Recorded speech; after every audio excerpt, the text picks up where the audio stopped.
Welcome back. শুনছেন সবসময় radio Foorti FM. আমি রাসেল আছি সাথে এবং আমাদের সাথে আছেন আমাদের আজকের অতিথিরা। আপনাদের সবাইকে স্বাগত জানাচ্ছি ভূত এফএমে। ঠিক ১ মিনিট আগেই আমরা একটু আগেই ঢুকে পড়েছি আজকে এবং আজকে ঈদের পরে আমাদের ফার্স্ট শো এবং আমরা জানি যে ঈদের সময় আমরা সবাই বিভিন্ন জায়গায় ব্যস্ততার কারণে আমরা আমাদের স্পেশালি মানে ব্যস্ততা বলব না এটাকে, ওই সময় আমরা ফ্রি থাকি এবং ওই সময়টায় আমরা পরিবারের সাথে ঈদের ছুটি কাটাতে চাই। সেইজন্য আমাদের লাস্ট যে এপিসোডটা, সেই এপিসোডটা কিন্তু আমরা করতে পারিনি আমাদের গেস্টদেরকে নিয়ে এসে।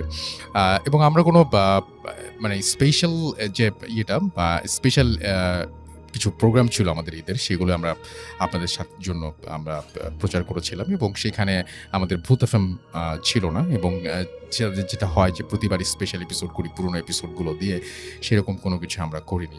তবে আপনারা যদি চান তাহলে নেক্সট ঈদে ডেফিনেটলি আমরা সেটা করতে পারি। তো যাই হোক, আমি শুরুতেই জানিয়ে দিই কীভাবে আপনাদের সবাইকে আবারও ঈদ মোবারক। ঈদের যদিও ছুটি শেষ হয়ে গেছে এবং আমার মনে হয় যে ঢাকাতে তারপরেও এই কয়টা দিন খুব একটা জ্যাম ছিল না, লাস্ট 2 দিন ছাড়া, এবং রবিবার থেকে হয়তো আসল যে ঢাকার চেহারা, সেই চেহারাটা আমরা দেখতে পারবো।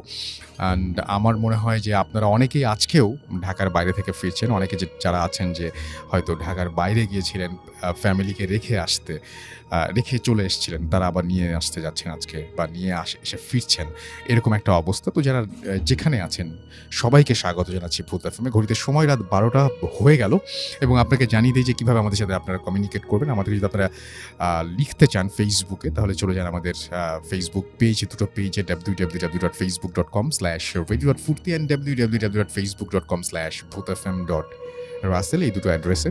এবং সেই সাথে আপনি টুইটারের পেজও ভিজিট করতে পারেন, Russell_ভূত এফএম, এখানে যে আপনি পেয়ে যাবেন। এবং আমাদেরকে যদি আপনারা ইমেইল পাঠাতে চান, তাহলে আমাদের ইমেইল অ্যাড্রেস হচ্ছে bhutfm@radiofurti.fm, which is bhwtfm@radioforti.fm। আপনার নাম, ঠিকানা এবং ফোন নাম্বার সহ আপনার জীবনে ঘটে যাওয়া সেরা ঘটনা লিখে পাঠাতে পারেন আমাকে। ঘটনার শুরুতে অবশ্যই উল্লেখ করতে হবে যে ঘটনাটি আপনি স্টুডিওতে এসে শেয়ার করতে চান নাকি আপনি চান আপনার ঘটনা আমরা পড়ে শোনাই। যারা দেশের বাইরে রয়েছেন তারা সরাসরি অডিও ক্লিপ পাঠিয়ে দিতে পারেন বা লিখেও পাঠাতে পারেন ঘটনাটি। তো যাই হোক, আজকে শুরু করতে চাই। আমাদের আজকের এই এপিসোডটাকে আমি বলতে পারি যে আফনান ভাই স্পেশাল একটা এপিসোড। অনেকদিন পরে ঈদের পরে তিনি এসছেন। ঈদের আগে একবার এসেছিলেন এবং ঈদের পরে তিনি এসছেন এবং তাঁর কাছ থেকে আজকে যত বেশি ঘটনা শোনা যায় আমরা শুনবো। আমাদের দুজন অতিথি আজকে ঢাকার বাইরে থেকে আসতে পারেননি। একজন একটা অ্যাক্সিডেন্টের কারণে তিনি রংপুর থেকে আসতে পারেননি, আরেকজন ময়মনসিংহ থেকে আসতে পারেননি। তাদের দুজনকে ছাড়াই আমরা আজকে আমাদের ভূত এফএম শুরু করছি। তো যাই হোক, শুরুতে আমরা যেটা করব সেটা হচ্ছে আমাদের আজকের যে প্রথম ঘটনা, সেই ঘটনাটি আপনাদের পড়ে শোনাবো। আশা করছি যে এই ঘটনাটি আপনাদের ভালো লাগবে। তো যেভাবে লিখেছেন আমি সেভাবেই পড়ার ট্রাই করছি। হ্যালো রাসেল ভাই, আশা করি অনেক অনেক ভালো আছেন, কারণ আপনি সবসময় ভালোর দলে। আমি মোহাম্মদ সাব্বির হোসেন টিপু, জাতীয় বিশ্ববিদ্যালয়ের অধীনে শেখ বুরহানুদ্দিন কলেজে অনার্স ফাইনাল ইয়ারে আমি পড়ছি। আমি ঢাকার খিলগাঁও মেরাদিয়া মধ্যপাড়াতে থাকি। আমাদের বাসায় ৩ তলায় বেশ কয়েকটি মেস আছে। সেখানে আখতার নামে একটা ছেলে থাকে, যে আমাকে সবসময় মামা বলে ডাকে। তার সাথে আমার খুব ভালো সম্পর্ক। আজ কয়েকদিন আগে তার সাথে ঘটে যাওয়া একটি ঘটনা শেয়ার করব। এবারের ২৮ রোজার রাতে তার সাথে একটি অস্বাভাবিক ঘটনা ঘটে যায়। তার ভাষায় বলি, আমি আখতার। মেস রুমে আমরা মোট ৫ জন থাকি। সামনে ঈদ, তাই পরিবারের সাথে ঈদ উদযাপনের জন্য আমাদের মধ্যে ৩ জন দেশের বাড়িতে চলে যায়। কিন্তু আমি ও সিরাজ ভাই, আমার মেস মেম্বার, ঈদের পরে দেশে যাব, তাই আমরা ঢাকাতে থেকে যাই। সিরাজ ভাই সিএনজি চালায়, তাই প্রতিদিন অনেক রাত করে বাসায় ফেরে। ২৮ রোজার রাতে আমি রাত ১২টা পর্যন্ত পাশের বাসায় বন্ধুদের সাথে আড্ডা দেই, পরে রুমে ঘুমাতে চলে যাই। ওই দিন একাই ছিলাম রুমের ভেতর, তাই খাবার খেয়ে লাইট নিভিয়ে শুয়ে পড়ি। প্রতিদিনের মতো রাতে ফেসবুকে আমি চ্যাট করছিলাম এবং একসময় ঘুমিয়ে পড়ি। খানিক পর হঠাৎ বুঝতে পারি আমার বুকের ওপর কেউ প্রচণ্ড চাপ দিচ্ছে। ঘুমের মধ্যে খুব কষ্ট অনুভব করতে করতে একটা সময় চোখ মেলে তাকাই।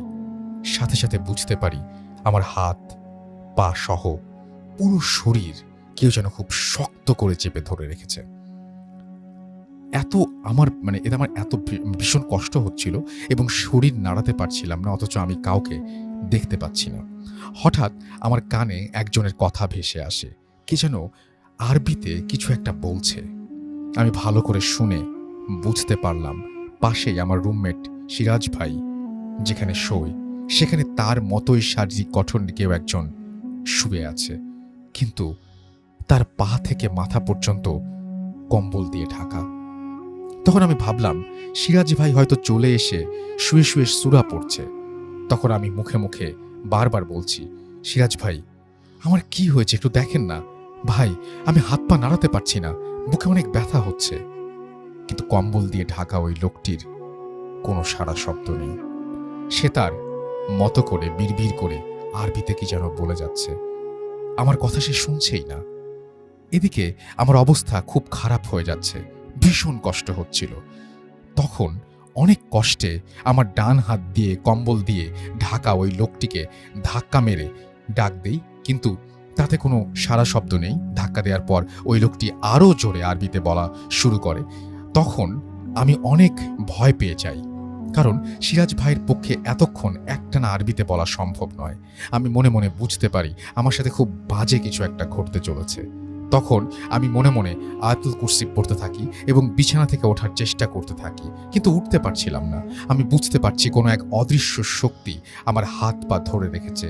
তার সাথে শুয়ে থাকা লোকটি একা একা আরবিতে কি যেন বলে চলেছে।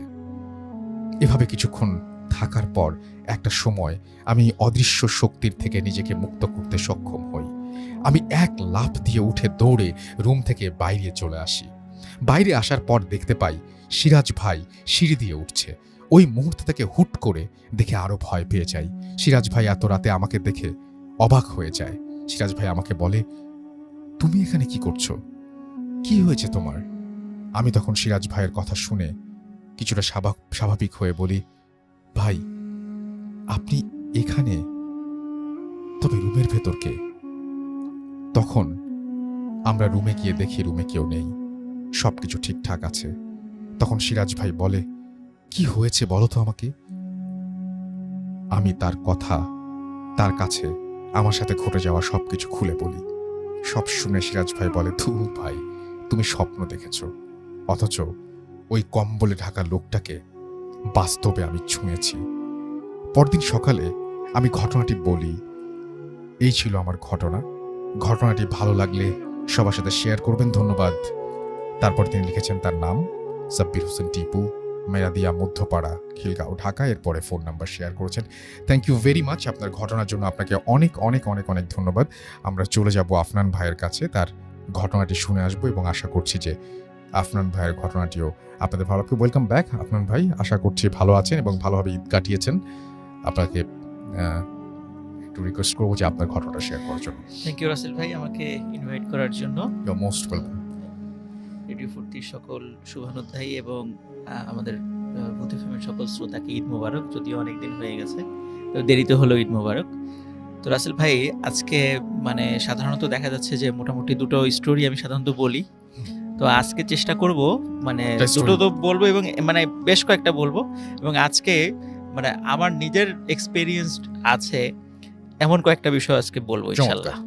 মানে সাধারণত দেখা যাচ্ছে আমার নিজের সাথে নাই এমন বিষয়গুলো সাধারণত বেশি বলি, তো আজকে মানে যেটা নাই সেটাও বলবো, যেটা আছে সেটাও বলবো ইনশাআল্লাহ। তো রাসেল ভাই ফার্স্ট যেটা শুরু করব সেটা আমি আমাদের রাজবাড়িরই ঘটনা, সেটা দিয়ে শুরু করব। সরি, রাজবাড়ির ঘটনা না, এটা আমাদের এটা ঘটেছিল হচ্ছে কুষ্টিয়াতে। কুষ্টিয়ার ঘটনা দিয়ে শুরু করব, রাজবাড়িটা পরে বলছি। যে ঘটনাটি যিনি শেয়ার করেছেন ওনার নাম আবু বকর। উনি এর আগেও বেশ কয়েকটা ঘটনা পাঠিয়েছিলেন, আর রাজবাড়ির আমাদের যে ভৌতিক টিম আছে বিশেষ করে সজীব ও কষ্ট করে ঘটনাগুলো কালেক্ট করেছে আর কি। তো আবু বকর ভাইয়ের ওই ঘটনাটা আজকে প্রথম বলছি আর কি। তো এই ঘটনাটি যার সাথে ঘটেছিল সেটা আবু বকর ভাইয়েরই মানে দাদির সঙ্গে। 1965 মানে 1965 সালের দিকে ওনার দাদি, ওনার বয়স তখন ছিল 16 কি 17 বছর। তো তখন ওনার বিয়ে হয় নাই। উনি তখন রাত্রে ওনার মায়ের সঙ্গে ঘুমাতেন। ওনার বাবা মারা গিয়েছিলেন আগেই, ওনার মায়ের সঙ্গে ঘুমাতেন। তো ওনার বর্ণনা অনুযায়ী মানে ওনার দাদির বর্ণনা অনুযায়ী মানে গভীর রাত্রে উনি হঠাৎ স্বপ্ন দেখছিলেন যে উনি, আমরা অনেক সময় যে রাসেল ভাই বোবা ভূতের কথা বলি, জি। যে আমরা ভিডিওটি ভালো লাগলে অবশ্যই আমাদের চ্যানেলটি সাবস্ক্রাইব করবেন। ধন্যবাদ সবাইকে। ঠিক বুঝতে পারছি যে আমি শুয়ে আছি কিন্তু আমি হাত পা নাড়াতে পারছি না, এরকম জি। একটা বিষয় ঘটে আর কি। তো উনি, ওনার বর্ণনা অনুযায়ী উনি হঠাৎ করে উনি ফিল করছেন উনি শুয়ে আছেন, কিন্তু ওনার উপরে, বাসার উপরে যেই ছাদ বা টিনের যে চালটা আছে দেখছেন যে সেটা নাই, সম্পূর্ণ শূন্য, মানে শূন্য, উপরে আকাশ দেখা যাচ্ছে এবং সেখান দিয়ে দেখছেন শূন্যের উপর দিয়ে শাড়ি পরা, বড় বড় চুলওয়ালা, খুব কালো কুচকুচে বীভৎস চেহারার একটা মহিলা হেঁটে যাচ্ছে শূন্যের উপর দিয়ে। জি। ওটা দেখার পরে উনি স্বপ্নেই মানে বলছেন যে কি বিভৎস চেহারা এই মহিলাটার। এই কথাটা বলার পরে ওই মহিলা সেটা শুনে ফেলেছে এবং সে ওই স্বপ্নে যেটা করে সেটা হলো ওই মহিলাটা, যে বিভৎস চেহারার মহিলাটা, সেটা আস্তে আস্তে নিচে নেমে এসে ওই আবু বকর ভাইয়ের ওই দাদির গলা চেপে ধরে আচ্ছা। এবং ওনার দাদি ছটফট করতে থাকে। এখন রাসেল ভাই এটা কিন্তু হচ্ছে কিন্তু টোটালটাই স্বপ্নের মধ্যে। জি। তো ছটফট করছে, কিন্তু পাশে ওনার মা তো ঘুমিয়েছিলেন। ওনার মা ঘুম থেকে উঠে দেখে যে তার মেয়ে ছটফট করছে। জি। তখন উনি যেটা দেখেন সেটা হলো যে ওনার মেয়ে, মানে আবু বকর ভাইয়ের দাদি, যে উনি নিজেই নিজের 2 হাত দিয়ে নিজের গলাটা চেপে ধরেছে এবং নিজেই নিজের গলাটা চাপ দিয়ে মানে আত্মহত্যার চেষ্টা করছে। তখন উনি তাড়াতাড়ি চিৎকার চেঁচামেচি করতে থাকেন, মানে ওনার মা, আশেপাশ থেকে লোক চলে আসে, সবাই পানি ছিটা দেয় এবং অনেক চেষ্টা করে 2 হাত গলার থেকে ছাড়ায়। আচ্ছা। জিজ্ঞেস করে কি হয়েছে, তখন বলে যে আমি তো এরকম স্বপ্নে দেখেছি। হুম। তো সবাই বলে ও এটা তো কোনো ব্যাপার না, এটা তো বোবা ভূতের, মানে বোবা ভূত বা বোবা জিন ধরে, এরকম তো হামেশাই ঘটে, এটা তেমন কিছু না, এটা বলে সবাই মোটামুটি বিষয়টা খুব স্বাভাবিকভাবেই নেয় আর কি, কেউ এটা অস্বাভাবিকভাবে নেয়নি। জি। এরপর থেকে রাসেল ভাই ঘটনাটার সূত্রপাত হয়। সেটা হলো যে এর পরের দিন থেকেই মানে আবু বকর ভাইয়ের দাদির ক্ষুধাটা অস্বাভাবিক রকমের বেড়ে যায়। উনি স্বাভাবিকভাবে যে খাবারগুলো খেতেন এর থেকেও অনেক বেশি খাবার খাচ্ছিলেন। আচ্ছা। এখন সবাই চিন্তা করেছে যে হয়তোবা কোনো কারণে বেশি খাচ্ছে, কিন্তু এত পরিমাণ অস্বাভাবিক বেশি খাচ্ছিলেন। দেখা যাচ্ছে ওনার বাড়ি তো মানে জয়েন্ট ফ্যামিলি ছিল, 15-16 জনের খাবার রান্না করা হতো। দেখা যাচ্ছে 15-16 জনের খাবার উনি একাই খেয়ে ফেলছেন। এইটা কিন্তু যেহেতু গ্রামের মানুষদের মধ্যে তো কিছু ওনারা বিশেষ করে জিন টিন এই বিষয়গুলো একটু মানে বেশি বিশ্বাস করেন। তখন আশেপাশের লোকজন বলল যে এটা তো স্বাভাবিক মনে হচ্ছে না, আপনি মানে ওনার আবু বকর ভাইয়ের দাদির যে বাবা, তাকে বললো যে আপনি ওকে ভালো একটা হুজুর দেখান। জি। হুজুর দেখালো, সে বললো তেমন কিছু না, এমনি ঝাড়ফুঁক করে দিলাম ঠিক হয়ে যাবে। প্রথম কয়েকদিন ঝাড়ফুঁকে মোটামুটি স্বাভাবিক ছিল। এরপরে অবস্থা আরো শোচনীয় হয়। আগে তো রাসেল ভাই রান্না করা খাবার খেত, এরপরে যেটা হয় সেটা হচ্ছে যে ওনাদের মানে সাধারণত গেরস্ত বাড়িতে কিন্তু মানে হাঁস, মুরগি, কবুতর, গরু, ছাগলের পাশাপাশি কিন্তু এগুলোও পালা হয়। ভিডিওটি ভালো লাগলে অবশ্যই আমাদের চ্যানেলটি সাবস্ক্রাইব করবেন। ধন্যবাদ সবাইকে। তখন ওনার দাদি সবার সামনে যেটা করতেন সেটা হলো, দেখা যাচ্ছে মুরগি দৌড়ে যাচ্ছে, উনি খপ করে মুরগিটাকে ধরে ফেলতেন, ধরে সবার সামনেই ওই মুরগিটাকে কাঁচা খাওয়া শুরু করতেন। তখন এই দৃশ্য দেখে আসলে সবাই ভয় পেয়ে যান যে না, আসলেই ওনার সাথে মানে অন্য রকমের কিছু আছে, এটা সাধারণ কোনো বিষয় হচ্ছে না, এটা আস্তে আস্তে খারাপ দিকে যাচ্ছে। তখন বেশ পার্শ্ববর্তী উপজেলার একজন খুব নামকরা একজন হুজুরের শরণাপন্ন হন। তো উনি এসে বলেন যে ঠিক আছে, আমি একটা কাজ করছি, আমি এই বাড়িটাকে বন্ধ দিয়ে দিচ্ছি। সাধারণত আমরা ওই যে অনেক সময় দেখি যে বাড়ি বন্ধের বিভিন্ন রিচুয়ালগুলো করা হয়, বিভিন্ন প্রক্রিয়াগুলো করে বাড়ি বন্ধ করা হয়। তখন বলে যে এখানে তো ওই কিছু দুষ্টু জিনের উপদ্রব আছে, বাড়িটা বন্ধ করে দিলে এরা আসতে পারবে না। তখন বাড়ির বন্ধর যে প্রক্রিয়াটা ছিল রাসেল ভাই, এটা হয়তো বা অনেকেই জেনে থাকবেন, সেটা হচ্ছে যে বড় বড় 4টি পেরেক বাড়ির চারদিকে গাড়া হবে, পুঁতে ফেলা হবে এবং ওই সময় আজান দেয়া হবে। এটা হবে গভীর রাত্রে। তো ঠিকই রাসেল ভাই, গভীর রাত্রে যখন এই প্রক্রিয়াটা শুরু করা হলো, তখন সবাই ফিল করছিল যে কালবৈশাখী ঝড়ের মতো বাড়ির উপর দিয়ে কি যেন বয়ে যাচ্ছে। তো যাই হোক, মোটামুটি বাড়ি বন্ধের প্রক্রিয়াটা সম্পন্ন হয়। এরপরে 3 থেকে 4 মাস কোনো কিচ্ছু ছিল না, একদম স্বাভাবিক। তো এরপরে সবাই চিন্তা করে যে এনাকে একটু দ্রুত বিয়ে দিয়ে দিতে হবে, হয়তো বা বিয়ে দিলে হয়তো বা বিষয়টা স্বাভাবিক হয়ে যাবে, এরকম চিন্তা করে পরিবার থেকে। এবং সত্যি তাই রাসেল ভাই, ওনার কয়েকটা গ্রাম পরেই ওনার বিয়ে হয়ে যায় এবং খুব দ্রুতই বিয়ে হয়ে যায় আর কি। তো বিয়ে হয়ে যাওয়ার পরে ওই ফ্যামিলির লোকজন আবার এই বিষয়গুলো জানতেন না যে এই আচ্ছা। বিষয়গুলো যে ওনার সাথে ঘটেছে এগুলা জানতেন না, এই বিষয়টা আসলে তারা গোপন করেন। হুম, তো ওখানে যাওয়ার মোটামুটি রাসেল ভাই 3 থেকে 4 মাস ওই ফ্যামিলিতে আবার ভালো ছিল উনি, একদম স্বাভাবিক নর্মাল, কেউ কোনো কিছু বুঝতে পারেনি। এরপর থেকে ওই ফ্যামিলিতে কিছু ঘটনা ঘটা শুরু হয়। যেমন, তো আবু বকর ভাইয়ের দাদি যখন বিয়ে হয়ে যায়, তো ওনার দাদা যখন পাশে দেখা যাচ্ছে যে শুয়ে আছেন, হঠাৎ করে ওনার দাদা ফিল করছেন যে তার স্ত্রী পাশে নাই, আচ্ছা। কিন্তু ঘরের দরজা তো বন্ধ, হুম, হুম। তাহলে কোথায় গেল? তখন উনি সবাইকে ডেকে তোলেন যে কোথায় গেল, ঘরের দরজা বন্ধ, কোথাও খুঁজে পাওয়া যায় না। আচ্ছা। তখন সবাই হারিকেন নিয়ে, ওই সময় হ্যাচাক বাতিও ছিল, তখন এরকম হ্যাচাক বাতি নিয়ে সবাই খুঁজতে বের হলো। ওই ওনাদের বাড়ি থেকে প্রায় আধা কিলোমিটার দূরে ফেলুর বাঁশবাগান নামে একটা বাঁশবাগান আছে। খুব মানে দিনের বেলা ওই বাঁশবাগানের লোকজন যেতে ভয় পায়, রাতের বেলা তো প্রশ্নই আসে না। খুঁজতে খুঁজতে শেষ পর্যন্ত ওই ফেলুর বাঁশবাগানে গিয়ে ওই আবু বকর ভাই দাদিকে অচেতন অবস্থায় পাওয়া যায়। সেখান থেকে তাকে তুলে নিয়ে আসা হয়, কিন্তু উনি কিছুই বলতে পারেন না। উনি বলেন যে আমি তো ঘুমাচ্ছিলাম, তারপরে কি হয়েছে আমি কিছুই জানি না। এইভাবে রাসেল ভাই প্রায়শই উনি হঠাৎ করে রাতের বেলা ঘর থেকে উধাও হয়ে যেতেন, আচ্ছা। এবং ওনাকে বিভিন্ন জায়গায় মানে এমন এমন ওই গ্রামের এমন এমন সমস্ত ভয়ঙ্কর জায়গা যেখানে দিনের বেলার লোকজন হাঁটাহাঁটি কম করে, দেখা যায় কখনো বাঁশবাগানে, কখনো বট গাছের নিচে, এরকম নদীর পাড়ে, এরকম জায়গাগুলোতে তাকে পাওয়া যেত। এর ভিতরে রাসেল ভাই কি হয়, মাঝখানে 2 দিন ওনার কোনো খবরই ছিল না।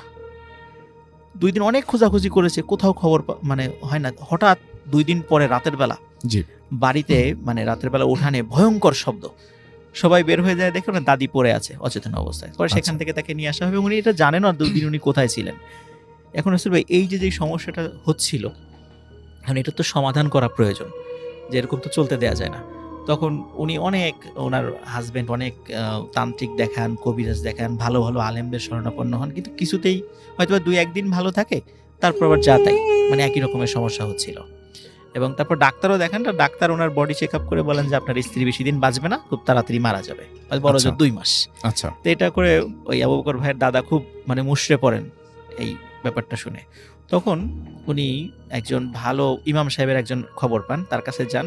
কিন্তু ওই ইমাম সাহেব বললেন যে আসলে এই রোগের মানে এই রোগীর ট্রিটমেন্ট আমি করতে পারবো না। তো উনি আরেকজন মাগুরা জেলার, মানে মাগুরা যে জেলা, এই বাস স্ট্যান্ড থেকে 5 কিলোমিটার পূর্বে একটি কবরস্থান আছে। তো ওই কবরস্থানের পাশে একটা মসজিদ আছে, ওই মসজিদের একজন ইমাম সাহেবের ঠিকানা দেন যে ওইখানে যান, হয়তোবা উনি এই ট্রিটমেন্টটা করতে পারবেন। তো ওনারা সত্যি সেখানে যান। তো ইমাম সাহেবকে দেখে আসলে খুবই অবাক হন ওনারা। ইমাম সাহেবের বয়স মানে 20 বছরেরও কম, একদম ইয়াং একটা তরুণ বয়সের একটা ইমাম সাহেব। এখন ওনারা বলছেন যে এত বড় বড় তান্ত্রিক কবিরাজ দিয়ে কোনো কাজ হলো না, এই বাচ্চা একটা ছেলে, এর দিয়ে কি কাজ হবে? ওনারা খুবই মানে হতাশ হয়ে যান। তারপরও বলেন যে এই সমস্যা, কিন্তু ওই বাচ্চা যে ইমাম সাহেব, উনি এটা রাজি হন না কাজটা করতে, বলে যে না, এই কাজটা আমি আসলে করতে পারবো না, আপনারা চলে যান, এটা আমি করব না। আচ্ছা। কেন অত ব্যাখ্যা টেখ্যা দেন নাই। তো ওনারা ফিরে যান, আর ওনারা অতটা গুরুত্ব দেন নাই যে আসলে করতে চাচ্ছে না, ঠিক আছে। কিন্তু যখন ফিরে যান আবার ওই আগের ইমাম সাহেবের কাছে, তখন বলে যে আপনারা ওনার কাছে আবার যান, এইটার যদি ট্রিটমেন্ট কেউ করতে পারে তাহলে এই পারবে, এবং গিয়ে করতে না চাইলে আমার পরিচয় দেবেন। তখন তারা ওখানে যান এবং গিয়ে ওই ইমাম সাহেবের পরিচয় দেন। আসলে রাসেল ভাই যে ইমাম সাহেব ওই ইমাম সাহেবের কাছে পাঠিয়েছিলেন, তো ওই ইমাম সাহেবের ছাত্র হলো ওই যে বাচ্চা ইমাম সাহেব, মানে তরুণ ইমাম সাহেব, যে মানে আসলে উনি ওনার ওস্তাদ তার ছাত্র কাছে পাঠিয়েছে। তার মানে আসলে মানে তার মানে বুঝতে হবে যে ছাত্র আসলেই খুব মানে এই বিষয়ে খুব পারদর্শী। তখন উনি বলেন আচ্ছা ঠিক আছে, যেহেতু আমার ওস্তাদ পাঠিয়েছেন আমি কাজটা করব, তো একটা নির্দিষ্ট সময় দেন যে এই সময় আসতে হবে আপনাদেরকে। তো ওই নির্দিষ্ট সময়ই যান, একটা পূর্ণিমার রাত্রে সময় যান। তখন উনি কি করেন, ওই ইমাম সাহেব একটি সাদা কাগজে আরবিতে অনেক লেখা লিখে বলেন যে আপনি কবরস্থানের পাশে দাঁড়িয়ে থাকবেন একা একা, আপনি গভীর রাত্রে হঠাৎ করে একটি গাড়ি আসতে দেখবেন, কিন্তু গাড়িটা দেখে মনে হবে ঘোড়ার গাড়ি, আসলে এটা ঘোড়ার গাড়ি না। এই ঘোড়ার জায়গায় দেখবেন বড় আকৃতির 2টা কুকুর আছে, মানে এই গাড়িটা টেনে আনে 2টা বড় আকৃতির কুকুর। তো আপনি এই গাড়িটার সামনে আসার পরে আপনি ভয় পাবেন না, আপনি সালাম দিবেন, দেখবেন যে ওখানে পালকিতে, মানে গাড়ির পিছনে যে পালকির মতো একটা জায়গা আছে, মানে ওখানে কোনো একজন লোক বসা আছে, কিন্তু তাদের চেহারা দেখার আপনার দরকার নাই, আপনি ওখানে গিয়ে তাদেরকে সুন্দর করে একটা সালাম দিবেন। তখন সত্যি রাসেল ভাই গভীর রাত, উনি একা একা দাঁড়িয়ে আছেন। বেশ অনেকক্ষণ পরে সত্যি সত্যি ওই গাড়িটা চলেছে, কিন্তু ওই গাড়িটা দেখে উনি মারাত্মক ভয় পান, কারণ ভয়ঙ্কর আকৃতির দুটা কুকুর এবং গাড়ির সামনে আবার দুইটা লোক, মানে অনেক লম্বা দুটো লোক হেঁটে আসছিল। কিন্তু উনি দাঁড়িয়ে আছেন, ওই লম্বা লোক দুটো তাদের ওনাকে দেখে কিছু বলে নাই, কিন্তু গাড়ি যখন ওনার কাছাকাছি চলে আসে তখন উনি লম্বা করে একটা সালাম দেন। তখন হঠাৎ করে সব গাড়িটা দাঁড়িয়ে যায়, আর এক চুলো নড়ে না। তখন ভিতর থেকে একটা কণ্ঠস্বর ভেসে আসে, মানে ওয়ালাইকুম আসসালাম বলে যে আপনি কি চান, ভিতর থেকে কণ্ঠস্বরটা আসে। এবং ওনার ভাষ্য অনুযায়ী যে একটা পুরুষের কণ্ঠস্বর, এবং কণ্ঠস্বরটা এত সুন্দর এবং এত মোলায়েম যে ইতোপূর্বে উনি কখনোই এত সুন্দর কণ্ঠ শোনেন নাই। ভিতর থেকে এই শব্দটা আসে। তখন বলেন যে এই যে ইমাম সাহেব একটা চিঠি পাঠিয়েছেন আপনার জন্য। বলে আচ্ছা ঠিক আছে, আপনি চিঠিটা দিয়ে যান। তখন ওই পালকির মতো ওই জায়গার ভিতর থেকে হাত বের করে। তখন দেখা যায় হাতটা অনেক বড়, মানুষের মতোই হাত, কিন্তু হাতটা মানে এতটা সাদা, মানে সাধারণত এত সাদা হাত সচরাচর হয় না। আচ্ছা, তো শুধু হাতটা বের করে হাতে চিঠিটা দেন। তখন উনি ওই অবস্থায় দাঁড়িয়ে থাকেন সবাই। তখন চিঠিটা পড়েন উনি ভিতর থেকে, ওনার বর্ণনা অনুযায়ী ভিতর থেকে পড়েছেন। তখন বলেন আচ্ছা ঠিক আছে, আপনি বাসায় চলে যান, আপনার সমস্যার সমাধান হয়ে যাবে বলে দেয়। তারপর ওনারা ওই গাড়িটা আবার চলে যায়। ওনারাও পরে ইমাম সাহেবকে বলেন কি ঘটনা ঘটেছিল। বলে আচ্ছা ঠিক আছে, তাহলে আপনারা বাসায় চলে যান, সমস্যার সমাধান হয়ে যাবে, কিন্তু একটা ডেট দিয়ে দেন যে এই ডেটে, আজ থেকে 3 দিন বা 7 দিন পরে এই ডেটে আপনারা কেউ ঘর থেকে বের হবেন না। তো ওনারা বাসায় চলে যান, ঠিক ওই ডেটে কেউ ঘর থেকে বের হয় না। রাত যখন মানে 12টা ঠিক পর, মানে মধ্যরাত্রে হঠাৎ ভয়ঙ্কর সব শব্দ, চিৎকার চেঁচামেচি, আর্তনাদ, মনে হয় যে কাউকে মেরে ফেলা হচ্ছে এরকম শব্দ। তো ঘরের চালের উপরে ধূপধাপ শব্দ, এরকম হঠাৎ শব্দ হতে থাকে, কিন্তু ওনারা কেউ ঘর থেকে বের হচ্ছে না। সকালবেলা রাসেল ভাই যখন ওনারা বের হন, তখন দেখেন যে 6টা কাক মানে আগুনে দগ্ধ অবস্থায়, মানে পুড়ে মারা গেছে, এরকম অবস্থা ওনার উঠানে পড়ে আছে। তো এরপর থেকে ওনার দাদি সম্পূর্ণরূপে সুস্থ হয়ে যান, এবং পরে খোঁজ নিয়ে জানতে পারেন যে ওই মানে গাড়ির বহরে যিনি যাচ্ছিলেন উনি হচ্ছেন জিনদের সর্দার ছিলেন।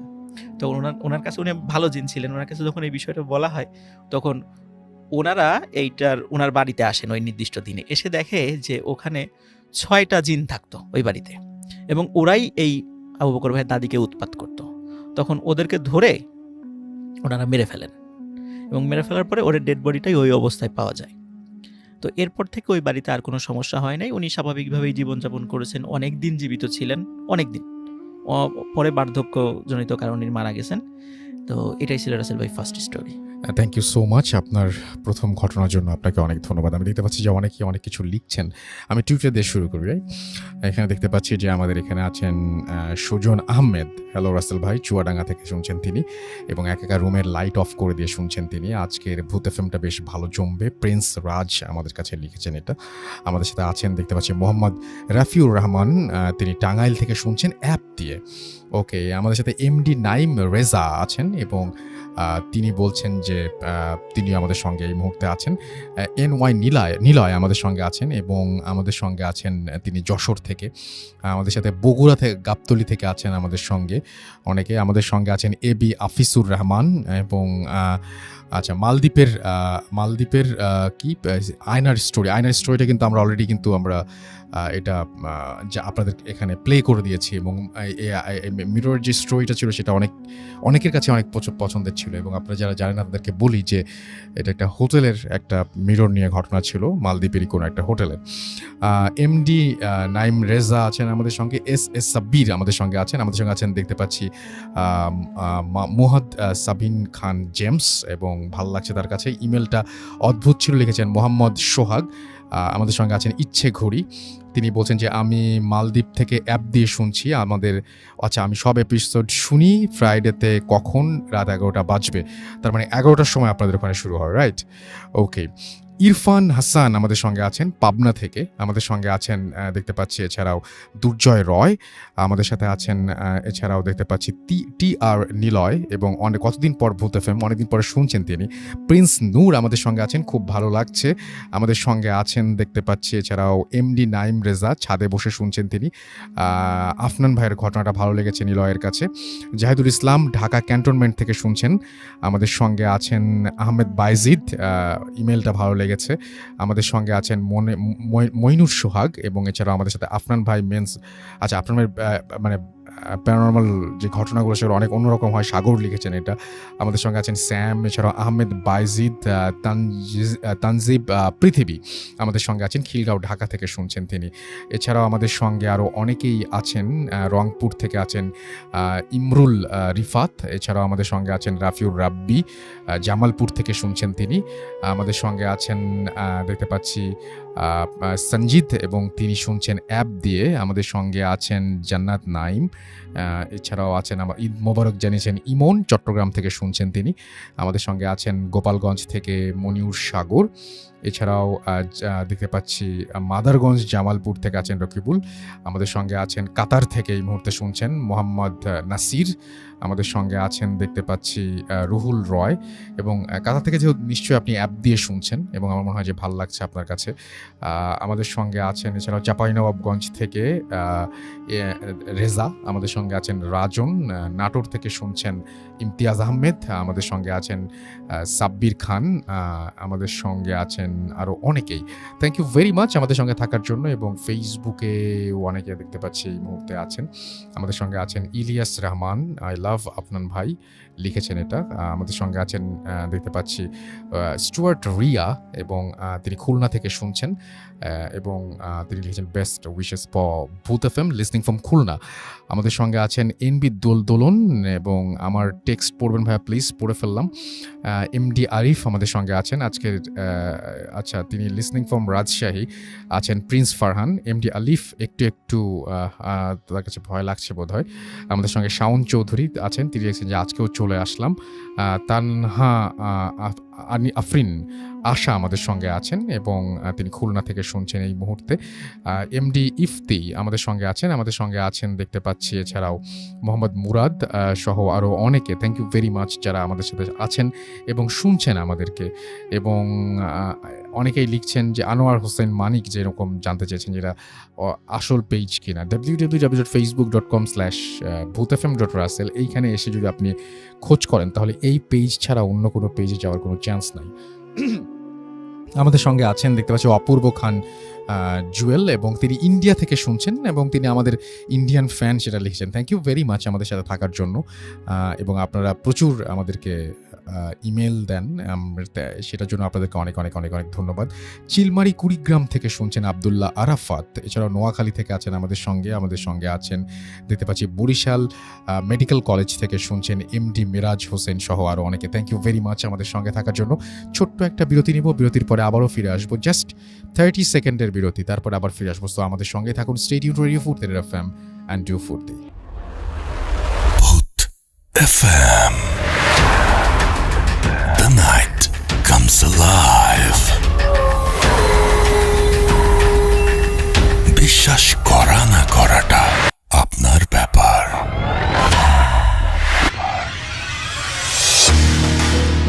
একদমই তাই, বিশ্বাস করা বা না করাটা আপনার ব্যাপারে। You are listening to radio Foorti FM. ঘড়িতে সময় রাত 12:27। আমি রাসেল আছি, সাথে চলছে ভূত এফএম, এবং আমাদের আরও একজন নতুন অতিথি আমাদের সাথে আছেন। আপনার নামটা প্লিজ একটু বলবেন, কোথা থেকে এসেছেন, তারপরে আপনার ঘটনায় যাব আমরা। আরেকবার বলতে হবে প্লিজ। আসসালামু আলাইকুম। জি, ওয়ালাইকুম আসসালাম। কৌশিক, আমি থাকি হলো মিরপুর। জি। আর এই তো আজকে আমার ঘটনাটা হলো আসলে গত বছর শীতের সময় আমি যাই হলো আমার দাদা বাড়িতে। জি। দাদা বাড়িতে যখন বেড়াতে যাই, এটা ছিল খুলনা একটা জায়গা, বাগেরহাট সাইডে। তো রাত্রেবেলা শীতের সময় তো গ্রামে এমনি আপনার অনেক কুয়াশা থাকে আর ছিমছাম থাকে, চুপচাপ থাকে বেশি। তো আমরা উপরের তলায়, দোতলা একটি বিল্ডিং, দোতলায় আমরা ঘুমাচ্ছি। তো আমি, আমার ওয়াইফ এবং আমার বেবি। তো রাত্রে আনুমানিক 2:30-3টার দিকে ও আমার ওয়াইফ ওঠেন ঘুম থেকে, যে একটু ওয়াশরুম যাবে। ওয়াশরুমটা ছিল নিচতলায়, উপরে কোনো ওয়াশরুম নেই। তো সে যখন যাওয়ার জন্য, এমনি সাধারণত সে একটু ভয় বেশি পেত, তা আমাকে সে ডাক দেয় যাওয়ার আগে। তো ওই দিন কি মনে করে ভালো, ঠিক আছে সমস্যা নেই, ডাকার দরকার নেই, আমি নিজেই চলে যাচ্ছি। তো সে যখন যায় দরজাটা খোলার পরে সে একটা শব্দ শুনে। শব্দ শোনার পরে ভয় পেয়ে আর বের হয় না, দৌড় দিয়ে সে আমাকে ডাকে যে দেখো তো একটা আওয়াজ পেলাম, কি এটা, মানে কেউ আছে নাকি, তুমি দেখো, আমি বেরোবো না। তা আমি উঠলাম, দরজাটা খুললাম। তো দরজা খুলে দেখলাম একটা পা পা এবং সাধারণত আমরা মানুষের পা দেখলে জুতো টুতো পরা থাকলেও কিছুটা তো চামড়া দেখা যাবে, সেটাই।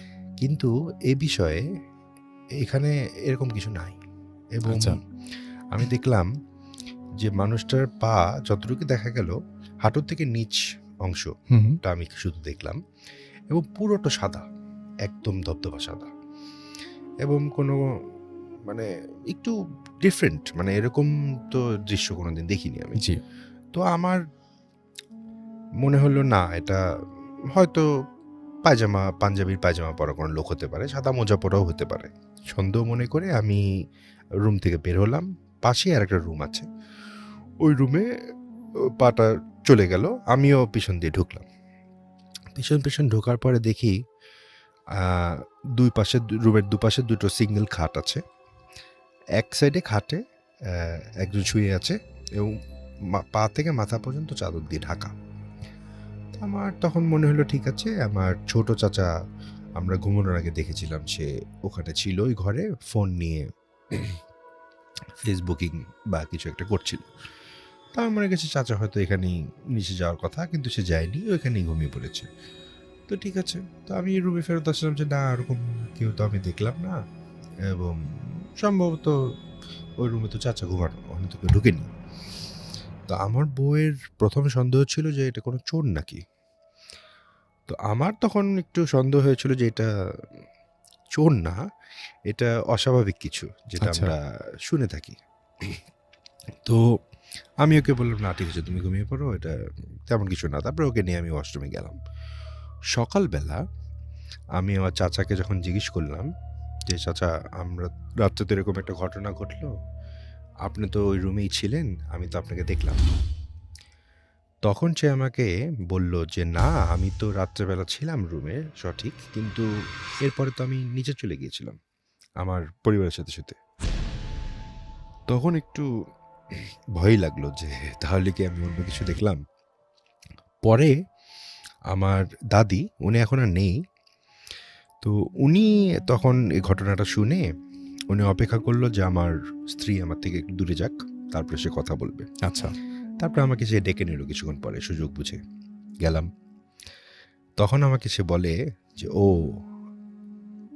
অনেকদিন ধরেই আছে, এবং তোর দাদা মারা যাওয়ার পর থেকে আমি প্রায়ই দেখি, কিন্তু সে ক্ষতিকর কিছু করে না, ক্ষতি টতি কিছু করে না, এমনিই আছে।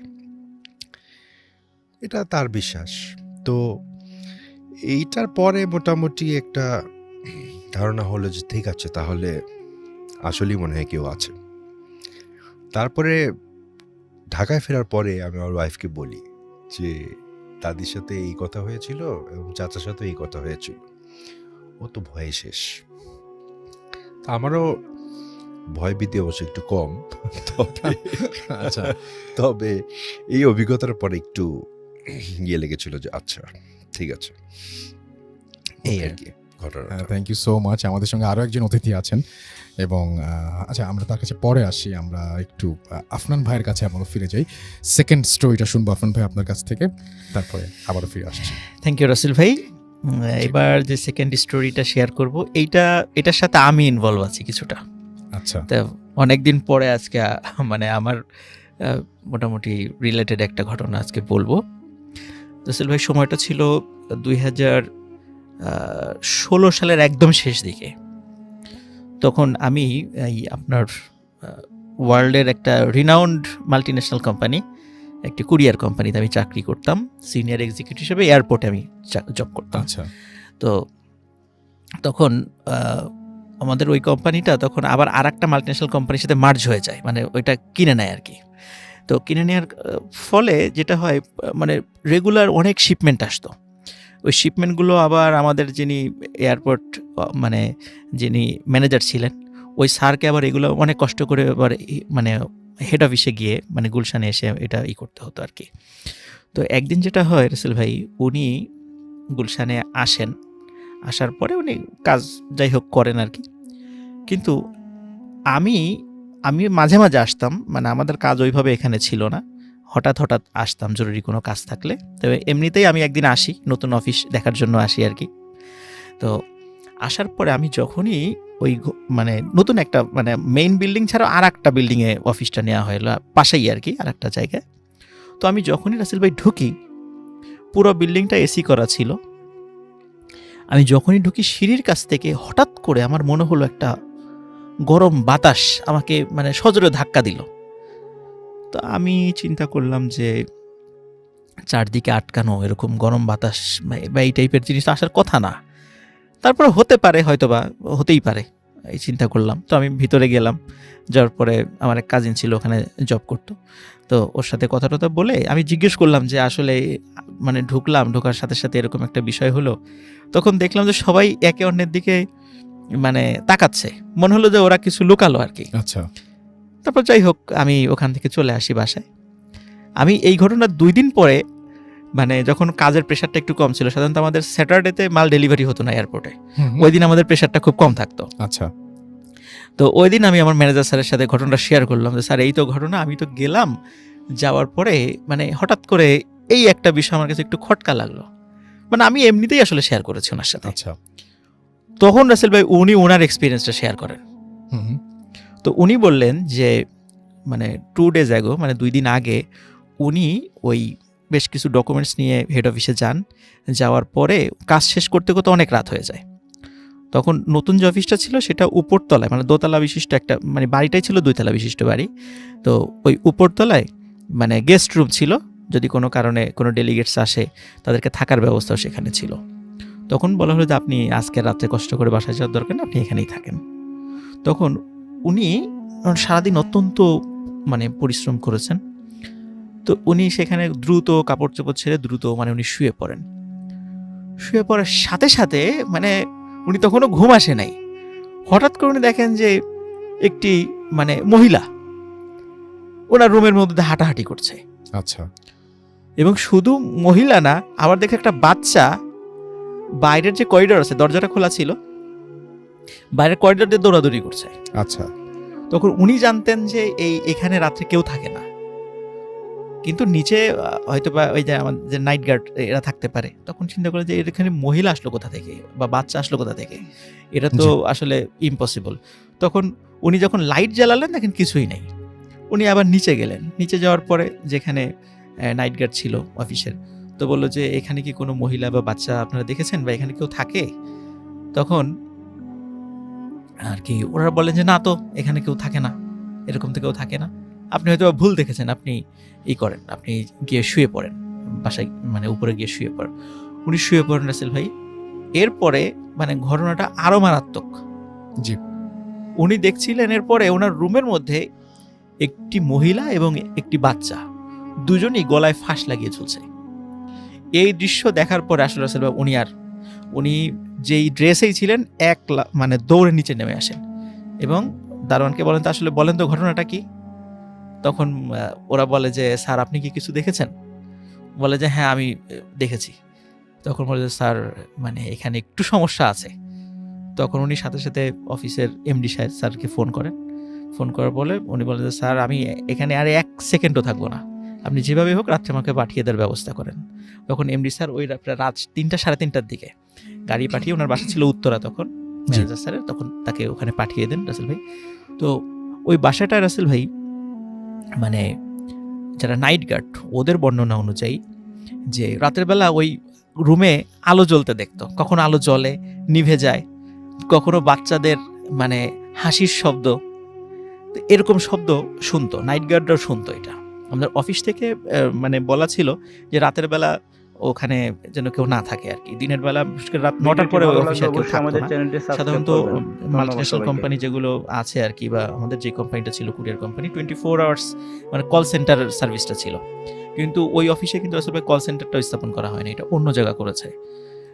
যদিও এখন ওই অফিসটা এখন আর নাই, ওটা ছেড়ে দিয়ে এখন হেড অফিসে ওটাকে শিফট করা হয়েছে এই সমস্ত কারণগুলোতে। তো পরবর্তীতে আসলে আমি জিনিসটা অ্যানালাইসিস করেছিলাম যে আসলে কী কারণে। তো ওইটা ছিল একজন ক্রিশ্চিয়ান ভদ্রলোকের বাড়ি। তো ওনার একটা বাচ্চা ছিল এবং ওয়াইফ ছিল। হয়তোবা পারিবারিক কলহের কারণে ওনার ওয়াইফ নিজেও সুইসাইড করে, এবং সুইসাইড করার আগে ওনার বাচ্চাকেও মানে কি বলবো আর কি, মা তার সন্তানকে আগে ফাঁসিতে ঝুলিয়েছে, তারপর উনি নিজেও ফাঁসিতে ঝুলিয়ে মানে সুইসাইড করে। এবং এরপরে ওই খ্রিস্টান ভদ্রলোক উনি আমেরিকাতে চলে যান।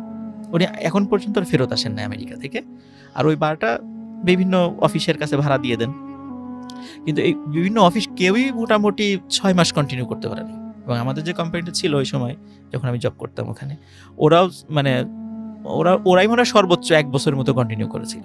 এরপরে আর ওনারা ওখানে অফিসটা কন্টিনিউ করতে পারে নাই সঙ্গত কারণে। আমি মানে বাড়িটারই বলছি না, যারা অলটন্ত গুলশান 2-এ থাকেন তারা হয়তো বা এই বাড়িটা সম্পর্কে আপনার অবগত আছেন। তো এটাই ছিল রাসেল ভাই, যেহেতু আমি মোটামুটি ফার্স্ট আমি এটা এক্সপিরিয়েন্স মানে করেছিলাম যে এখানে হয়তো বা কিছু থাকতে পারে, এবং সত্যি রাসেল ভাই আমি অ্যানালাইসিস করে দেখলাম আসলেই এখানে এই সমস্যাটা আছে, যেটা আমাদের ম্যানেজার স্যারের সাথে ঘটেছিল এবং অনেকের সাথেই ঘটেছিল। তো আমি মোটামুটি ম্যানেজার স্যারের কাছ থেকে এই জিনিসটা শোনার পরে মানে আমি এতদিন তো আসলে বলি নাই, তা আজকে সুযোগ হলো, আজকে এই ঘটনাটা শেয়ার করলাম। Thank you so much, thank you. আমরা আরও একটা ছোট্ট বিরতি নিব এবং বিরতির পর একটা অডিও ক্লিপে যাব এবং তারপরে আবারও ফিরে আসবো। সেই পর্যন্ত আশা করছি আপনারা আমাদের সঙ্গে থাকবেন। স্টে টিউনড ফর রেডিও ফুর্তির FM and go Foorti. Booth FM. The night comes alive. বিশ্বাস করা না করাটা আপনার ব্যাপার।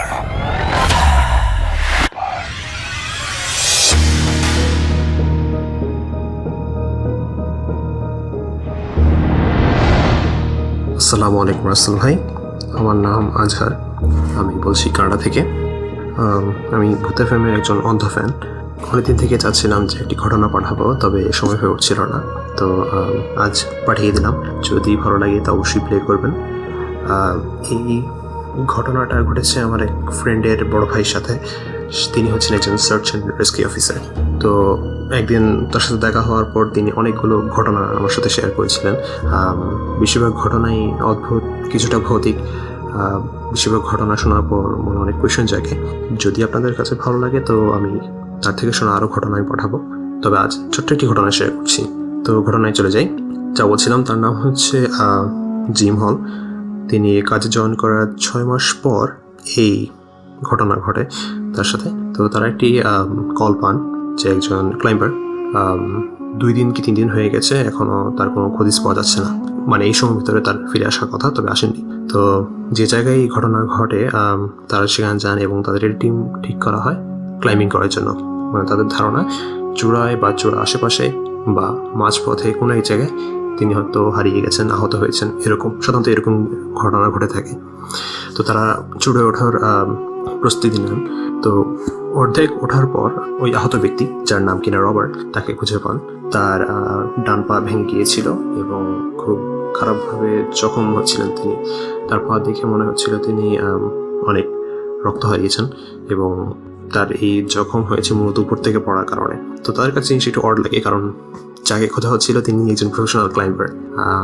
জিনিসটা ঘটা খুবই অদ্ভুত। তাও তারা দুর্ঘটনা হতেই পারে, সেজন্য তাকে দ্রুত হসপিটালাইজ করার জন্য হেলিকপ্টার কল করেন। তো হেলিকপ্টার আসার জন্য তারা ওয়েট করছিলেন।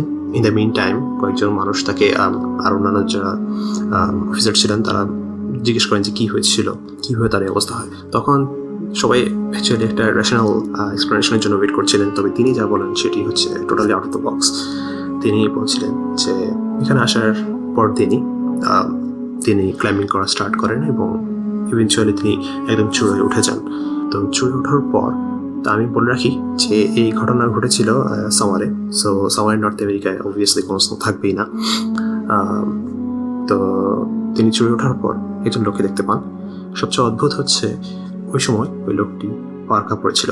পার্কা হচ্ছে এক ধরনের জ্যাকেট, খুবই ভারী জ্যাকেট, ঠান্ডার সময় পরা হয়। সাধারণত আপনি যদি -25-30 ডিগ্রি সেলসিয়াস যদি থাকে বাইরে, পার্কা আপনার শরীরকে ভালোই গরম রাখে। তো বুঝতে পারেন যে এটা খুব ভালো একটা ইনসুলেটর।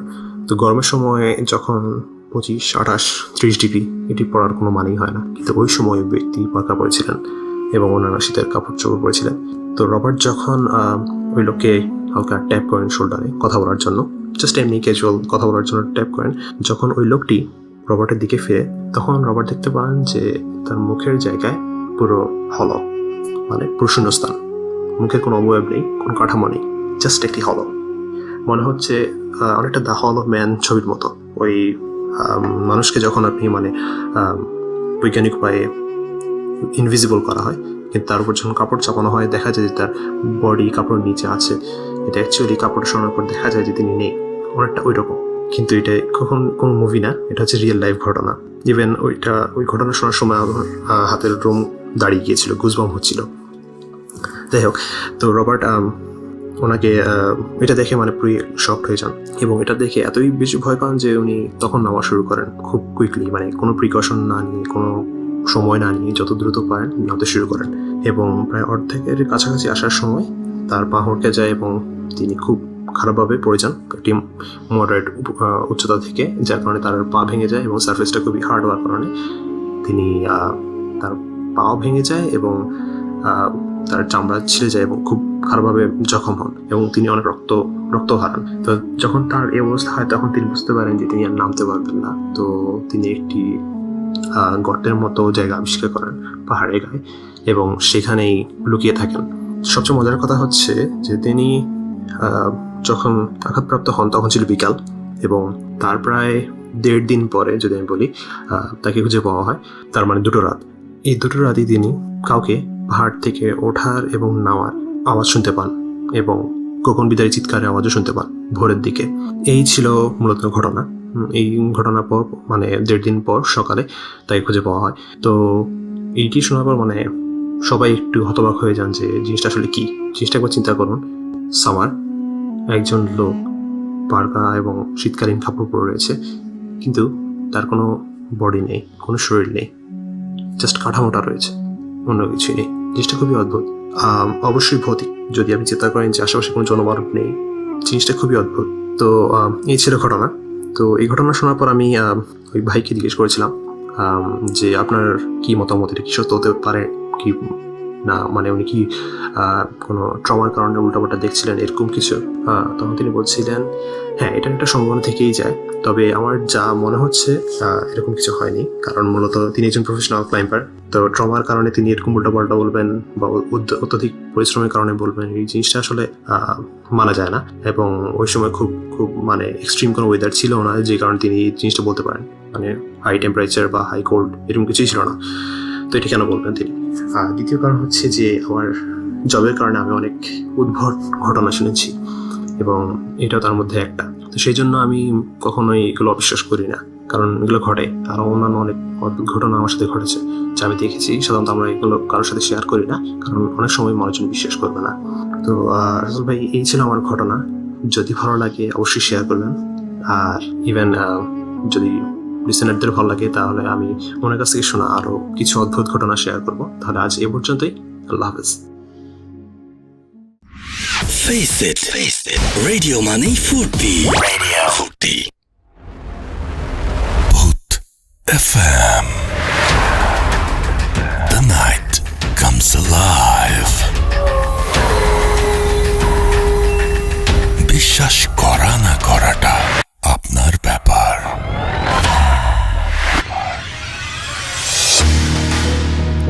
ঠিক তাই, বিশ্বাস করা বা না করাটা কমপ্লিটলি আপনার ব্যাপার। You listen to radio Foorti FM, চলছে ভূত এফএম এবং আমি রাসেল আছি সাথে। ঘড়িতে সময় রাত 12:48। আর আমি দেখতে পাচ্ছি যে অনেকেই আমাদের লিখছেন ফেসবুকে, যারা লিখছেন তারা আরও লিখুন। আমি টুইটারটা একটু কয়েকজন আছেন, আমি একটু পড়ে ফেলি।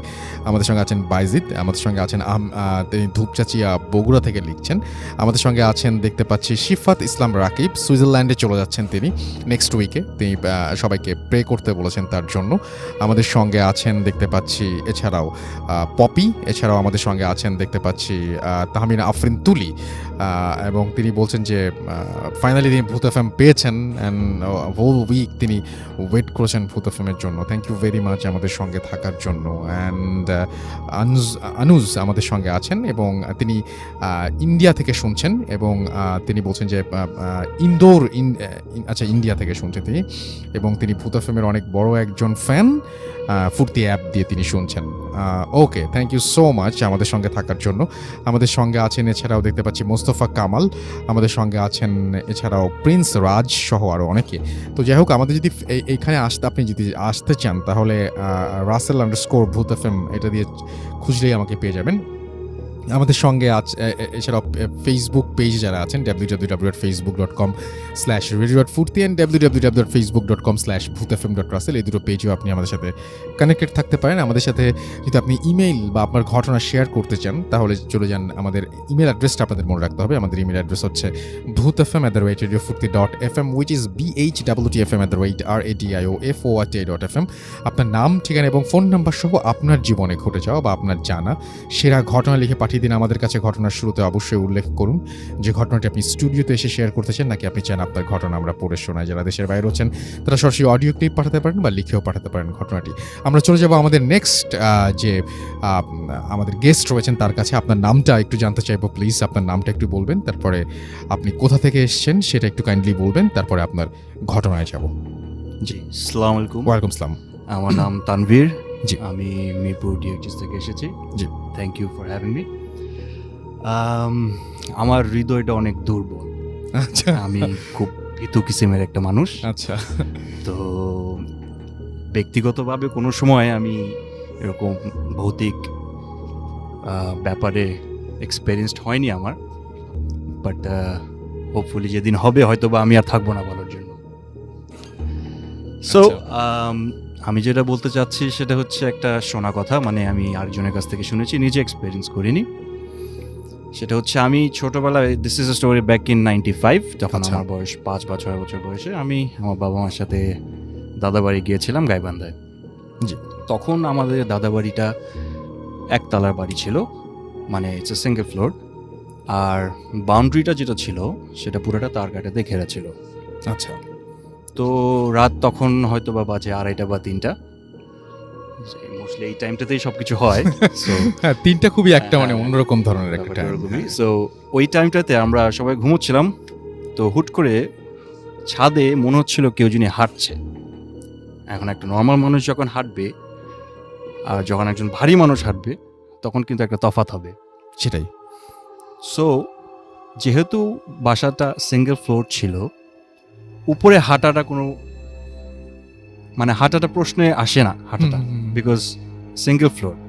আর উপরে যদি কেউ উঠে, it's either going to be একটা কেউ চোর হতে পারে অথবা ডাকাত। সো এই আওয়াজ পেয়ে স্বাভাবিকভাবে আমার বাবা মা তো না, বাবা, চাচা এবং আরেকজন ছিল আমার চাচা, তো ওনারা 3 জনই বের হয়ে গিয়েছে বাসা থেকে। এখন ছাদটা, আমাদের সিঙ্গেল ফ্লোর যে ছাদ ছিল, এটা উঠতে হলে একটা মই দরকার ছিল, মই আচ্ছা। ছাড়া ছাদে ওঠা সম্ভব ছিল না। সো ওনারা তাৎক্ষণিকভাবে মইটা নিয়ে ছাদে উঠলেন, কিন্তু কাউকে পেলেন না।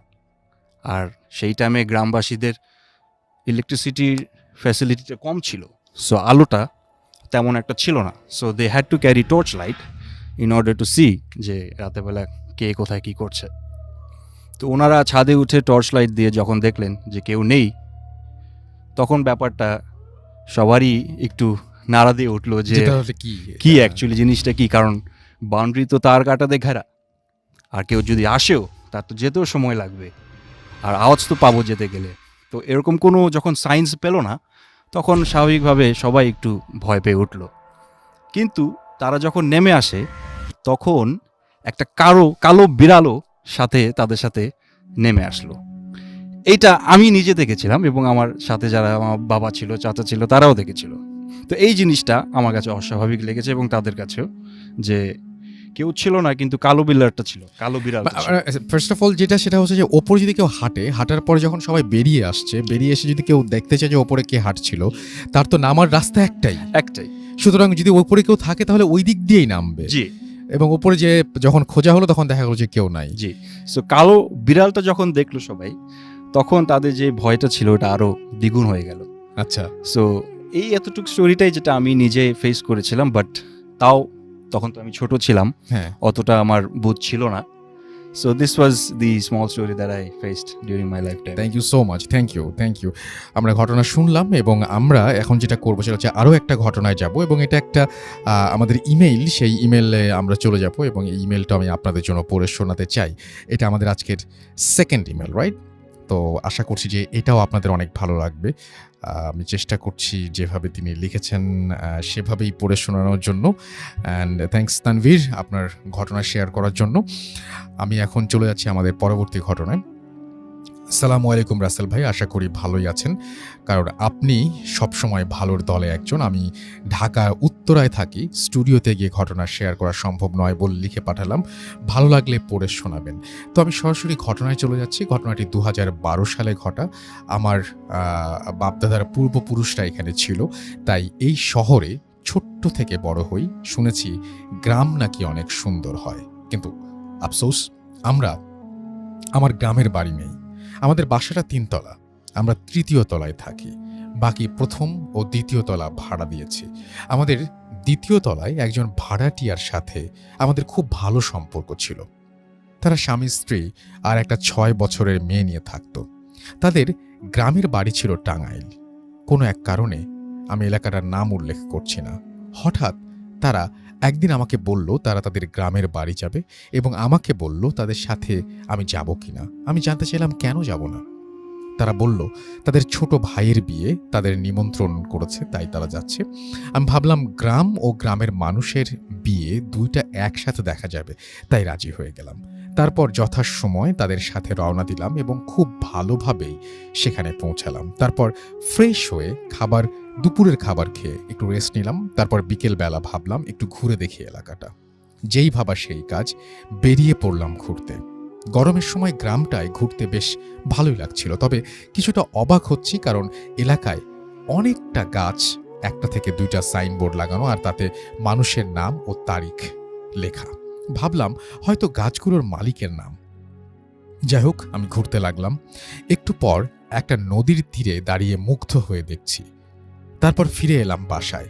তাদের বাড়ির পাশে একটা বাসার পেছনের উঠোনে একটা মাচা ছিল, সেখানে গিয়ে বসলাম।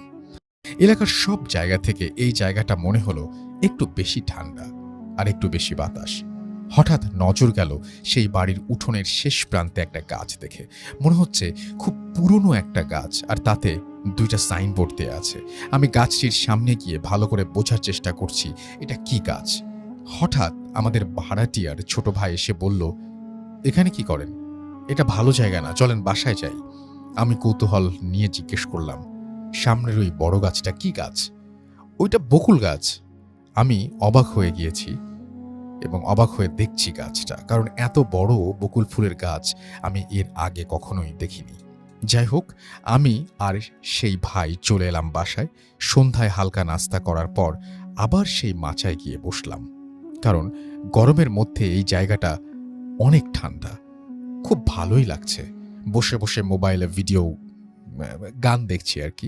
হঠাৎ হালকা একটা গরম বাতাস আমার বুকে পড়ল, যেমন আমার মুখের সামনে যদি কেউ এসে নিঃশ্বাস ফেললে যেমন হয়, ঠিক তেমন। পরপর 3 বার এমন হলো। আমি একটু অবাক হলাম। তারপর ভাবলাম হয়তো আমার নিঃশ্বাস আমার গায়ে লাগায় আমি চমকে গেছি, এই বলে একটু হাসলাম। কিন্তু তার কিছুক্ষণ পর আমি পানি পড়ার শব্দ পেলাম। কেউ যদি 1 জগ পানি গাছে ওপর থেকে একেবারে ঢেলে ফেললে যেমন হয়, যেমন শব্দ হবে, ঠিক সেরকম। বাসার পেছনে লাইট না থাকায় অনেকটা অন্ধকার হয়ে আছে, বুঝলাম না ঠিক কোথায় পানি পড়লো। সব থেকে বড় কথা হলো, আমি বিকেলে ওই জায়গাটা ভালো করে দেখেছিলাম, ওখানে কোনো পানি বা পুকুর কিছুই ছিল না। পানি আসবে কোথা থেকে? এইসব ভাবতে ভাবতে আমরা সেই ভাড়াটিয়ার ভাবি তার মেয়েকে নিয়ে আমাদের কাছে আসলো। তাকে বললাম আমি এমন শব্দ পেয়েছি। সে বলল এই জায়গাটা ভালো না, এই বলে চলে আসতে বলল। আমি চলে এলাম। বলে রাখা ভালো যে গ্রামের অধিকাংশ বাড়ি টিন শেডের। তো রাতে খাবার দাবার খেয়ে শুয়ে মোবাইল নিয়ে আমি বিজি আছি। আর আমার সাথে আমার ভাড়াটিয়ার সেই ছোট ভাইকে থাকতে বলা হয়েছে এবং এও বলা হয়েছে রাতে যেন আমি বাইরে না যাই। তো রাতে প্রায় 12টা বাজে হঠাৎ আমার ঘরের টিনের চালে আওয়াজ হচ্ছে। যদি কোনো বাঁশঝাড় থেকে কোনো বাঁশের আগা টিনের চালে লেগে থাকে আর বাতাসে নড়তে থাকে তাহলে যেমন আওয়াজ হবে ঠিক সেরকম আওয়াজ হচ্ছে। অথচ তাদের বাসার আশেপাশে কোনো বাঁশঝাড় নেই। তাহলে এটা কিসের আওয়াজ? যাই হোক, আওয়াজটা কিছুটা সময় পর থেমে যায়। আমি আর পাত্তা না দিয়ে আবার ফোনের দিকে খেয়াল দিলাম। রাত 1টা দিকে আমি মোবাইল রেখে ওয়াশরুমে যাব বলে সেই ভাইকে ডাক দিলাম এবং তার সাথে ওয়াশরুমে গেলাম। একটু পরে বাড়ি থেকে বেরিয়ে দেখলাম সেই ভাইটার চেহারায় ভয়ের ছাপ। আমি জিজ্ঞেস করলাম কি হয়েছে? সে বলল কিচ্ছু না, জলদি ঘরে চলেন। আমি তার সাথে ঘরে গিয়ে জিজ্ঞেস করলাম কি হয়েছে বলেন, আপনি ভয় পেলেন কিভাবে? সে বলল কিছু না। আমি জোর করে অনুরোধ করার পরেও সে কিছু বলল না। অতঃপর শুয়ে পড়লাম। সকালে ঘুম থেকে উঠে দেখি সবাই অনেক আগেই উঠে পড়েছে। আমি বাইরে বেরিয়ে দেখি সবাই চুপচাপ। আমি আর কিছু জিজ্ঞেস করিনি, যদিও আমার মনে একটু খটকা থেকেই গেছে। সকালবেলা খাওয়ার পর আমাকে সেই ভাই আবার বলল, আমাদের সাথে মার্কেটে যাবেন, বিয়ের কিছু শপিং করতে হবে। আমি বললাম যেতে পারি, একটা শর্তে, যদি কাল রাতে কেন ভয় পেয়েছেন সেটা আমাকে বলেন তাহলেই যাব। সে আর কিছু না বলে চলে গেল। আমি কিছুটা মন খারাপ করলাম দেখে সে আবার এসে বলল, রাতে বলবো, তুমি সাবধানে থেকো, এই বলে চলে গেল। আমিও সেই অপেক্ষায় ছিলাম। সবাই চলে যাওয়ার পর বাসায় চাচি, ভাবি আর তার মেয়ে আছে। আমি গিয়ে চাচির সাথে কথা বলতে শুরু করলাম। চাচি আমাকে বলল, আজ তুমি কোথাও ঘুরতে চেও না? আমি বললাম কেন চাচি? সে বলল, এই এলাকাটা তেমন ভালো না, তাছাড়া তুমি এখানে নতুন, পরে কিছু হলে তোমার ফ্যামিলির লোকজনদের খারাপ লাগবে। আমি বললাম, এখানে কি ডাকাতি বা গাছ নিয়ে মারামারি হয় নাকি? কারণ অনেক গাছে দেখলাম মালিকের নাম লেখা। চাচি কিছুক্ষণ চুপ থেকে বলল, ওগুলো মালিকের নাম নয়। আমি অবাক হয়ে জিজ্ঞেস করলাম, তাহলে ওগুলো কার নাম? চাচি বলল, আমাদের এলাকায় প্রায় রাতেই মানুষ নিখোঁজ হয়, তাদের পরের দিন সকালেই তাদের লাশ পাওয়া যায়। কোনো না কোনো এক গাছের ডালে ফাঁস লেগে ঝুলে আছে, কিন্তু কেন বা কিভাবে মারা যায় তা কেউ জানে না। আর এমনটা বেশি হওয়ায় লাশের ডেড বডিটা বা লাশের যেখানে মারা গেছে সেই জায়গাটা মনে রাখার জন্য সেই গাছে তার নাম ও মারা যাওয়ার তারিখ লিখে সাইনবোর্ড দিয়ে রাখে। আমি অবাক হয়ে জিজ্ঞেস করলাম, তাহলে পাশের বাসার পেছনে সেই বকুল গাছটা ওখানে? এটুকু বলতেই চাচি আমাকে থামিয়ে দিয়ে বলতে লাগলেন, ওই বাসায় 3 ভাই ছিল, তার মধ্যে বড় 2 জন ওই গাছেই মারা যায়। তারপর চাচি হলুদ বাটার কাজে লেগে যান, কারণ আগামীকাল সেই ভাইয়ের গায়ে হলুদ ছিল। আমি এই কথাগুলো ভাবতে ভাবতে সেই বকুল গাছের কাছে যাই আর অবাক হয়ে দেখতে থাকি গাছটার দিকে। ভাবতে ভাবতে এতটাই গভীরে চলে যাই, মনে হচ্ছে লাশ 2টা ওখানেই ঝুলছে। আমি আন্দাজ করতে পারছি। হঠাৎ ওই বাড়িতে কল চাপার আওয়াজ শুনতে পাই। আমি আস্তে আস্তে সেই বাড়িতে ঢুকি আর সেই বাড়িটা আন্টি দেখি যে কল চাপছে। আমি সালাম দিলাম। উনি আমাকে বললেন, আরে তুমি ওদের মেহমান তাই না? আমি বললাম জি, সম্মতি দিলাম। উনি বললেন, বসো। তো তুমি কি মনে করে আমাদের বাড়িতে? আমি বললাম, এমনি একটু হাঁটছি, আসলে চেয়েছিলাম একটু ঘুরবো, কিন্তু চাচি যেতে মানা করলো, বলল এলাকাটা ভালো না, তাই আপনার সাথে গল্প করতে আসলাম। তারপর আমি আন্টিকে আমতামতা করে বললাম, আন্টি আপনার বড় ছেলে মারা যায় কিভাবে? বলে আমি আন্টির দিকে তাকিয়ে বুঝলাম অনেক বড় ভুল একটা প্রশ্ন করে ফেলেছি। আন্টি কিছুক্ষণ আমার দিকে তাকিয়ে থেকে বলতে লাগলেন, আমি আন্টির কথা স্বরূপ লিখছি, জানি না কি থেকে কি হয়ে গেল। বিকেলে ছেলেটা আমার বাজারে গেল আর ফিরে এলো না। রাতে অনেকক্ষণ অপেক্ষা করার পর অবশেষে ওর বাবাকে বলি ছেলের খোঁজ নিতে।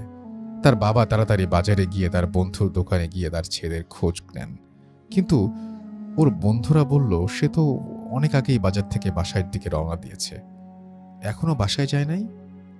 আঙ্কেল বললেন, না, তাই তো আমি বাজারে এলাম। তারপর তার বন্ধুরা মিলে অনেক খোঁজাখুঁজি করলো, কিন্তু পেল না।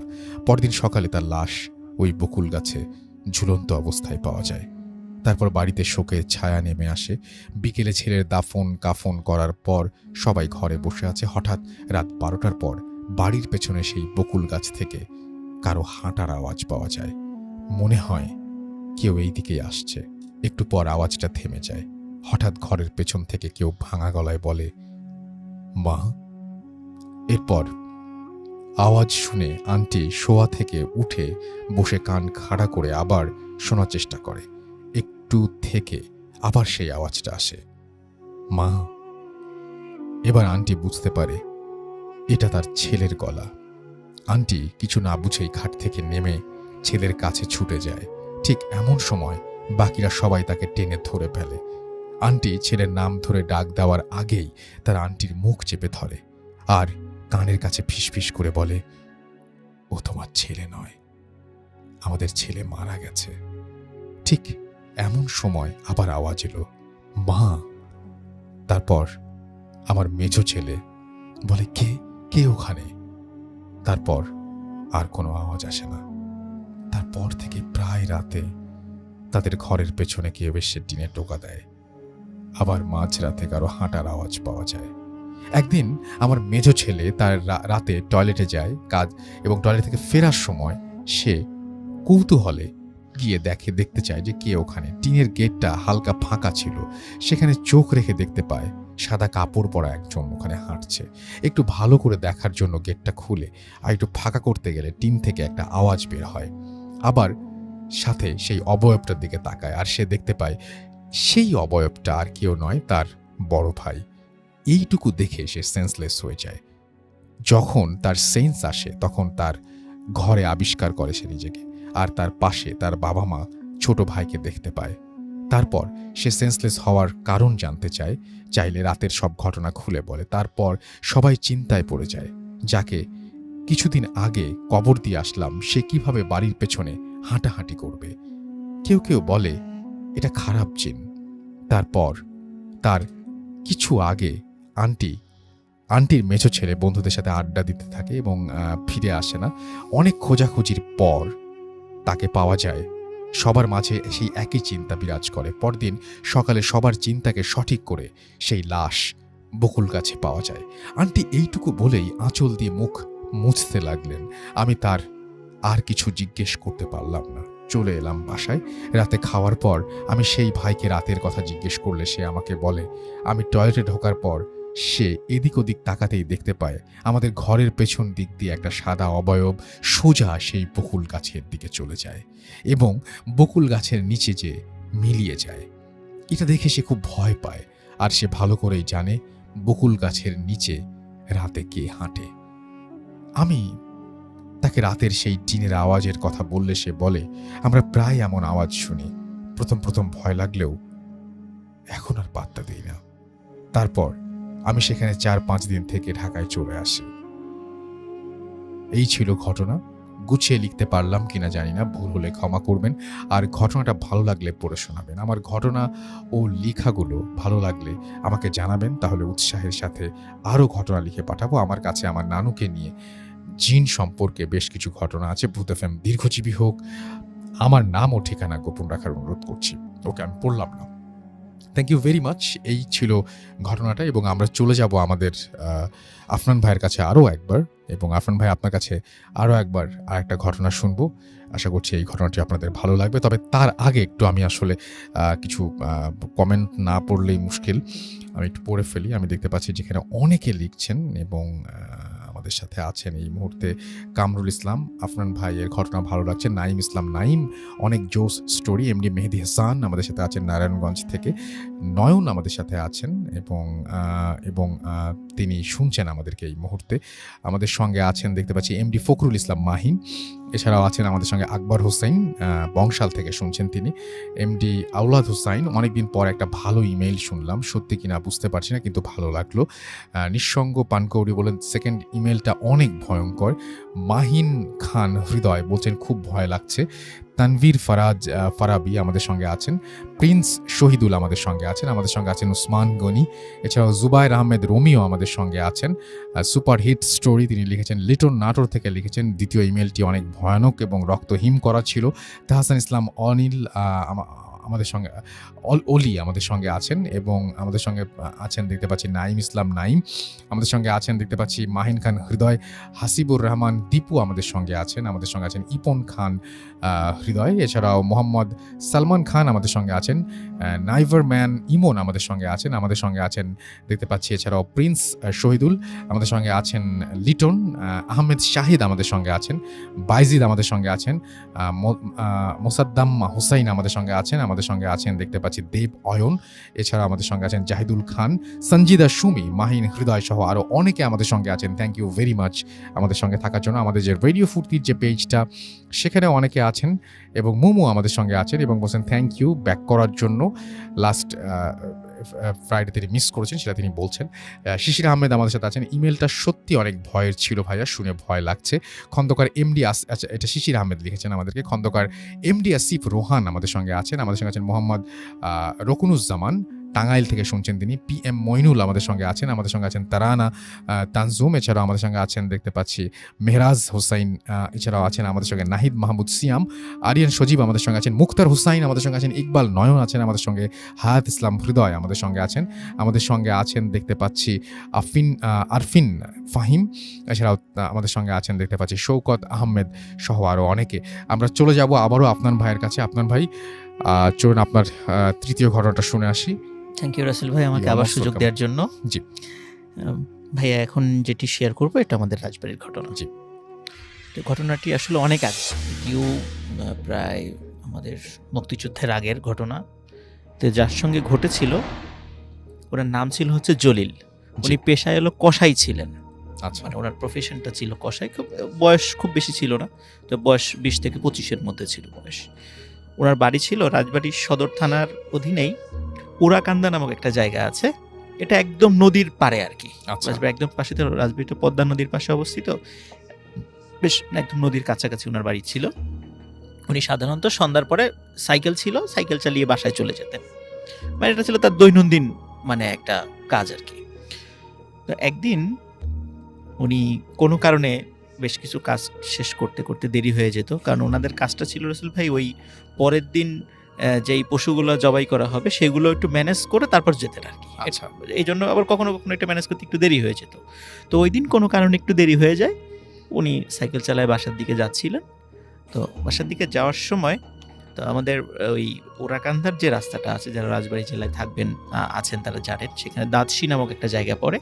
দাঁতশি পার হয়ে ওরাকান্দা, এর মধ্যবর্তী জায়গাটা বেশ ফাঁকা, দুপাশে একদম ফাঁকা থাকে, এখনো ফাঁকা, এখনো আচ্ছা। মানে বেশ শুনশান জায়গা এটা। তো উনি যখন যাচ্ছিলেন তখন চাঁদের আলো, তো হঠাৎ করে দেখলেন রাস্তার পাশে একটি বিড়াল, এবং ওই বড় বিড়ালের সাথে ছোট ছোট বাচ্চা বিড়াল, মানে ওই ওটা হলো মা বিড়াল, সাথে 4-5টা তার বাচ্চা আর কি। তো রাস্তার পাশে মানে খেলা করছে আর কি। জি। আসলে উনি যেহেতু মানে অনেক সময় দেখা যাচ্ছে যে আমরা ভাইয়া যখন রাস্তাতে যাই কোনো কারণ ছাড়াই দেখা যায় একটা কুকুর যাচ্ছে, কুকুরকে আমরা একটা ঢেল মারি, অথবা আমরা কোনো বিড়ালকে আঘাত করি, এটা কিন্তু আমাদের অনেকেরই এই বদ অভ্যাসটা আছে।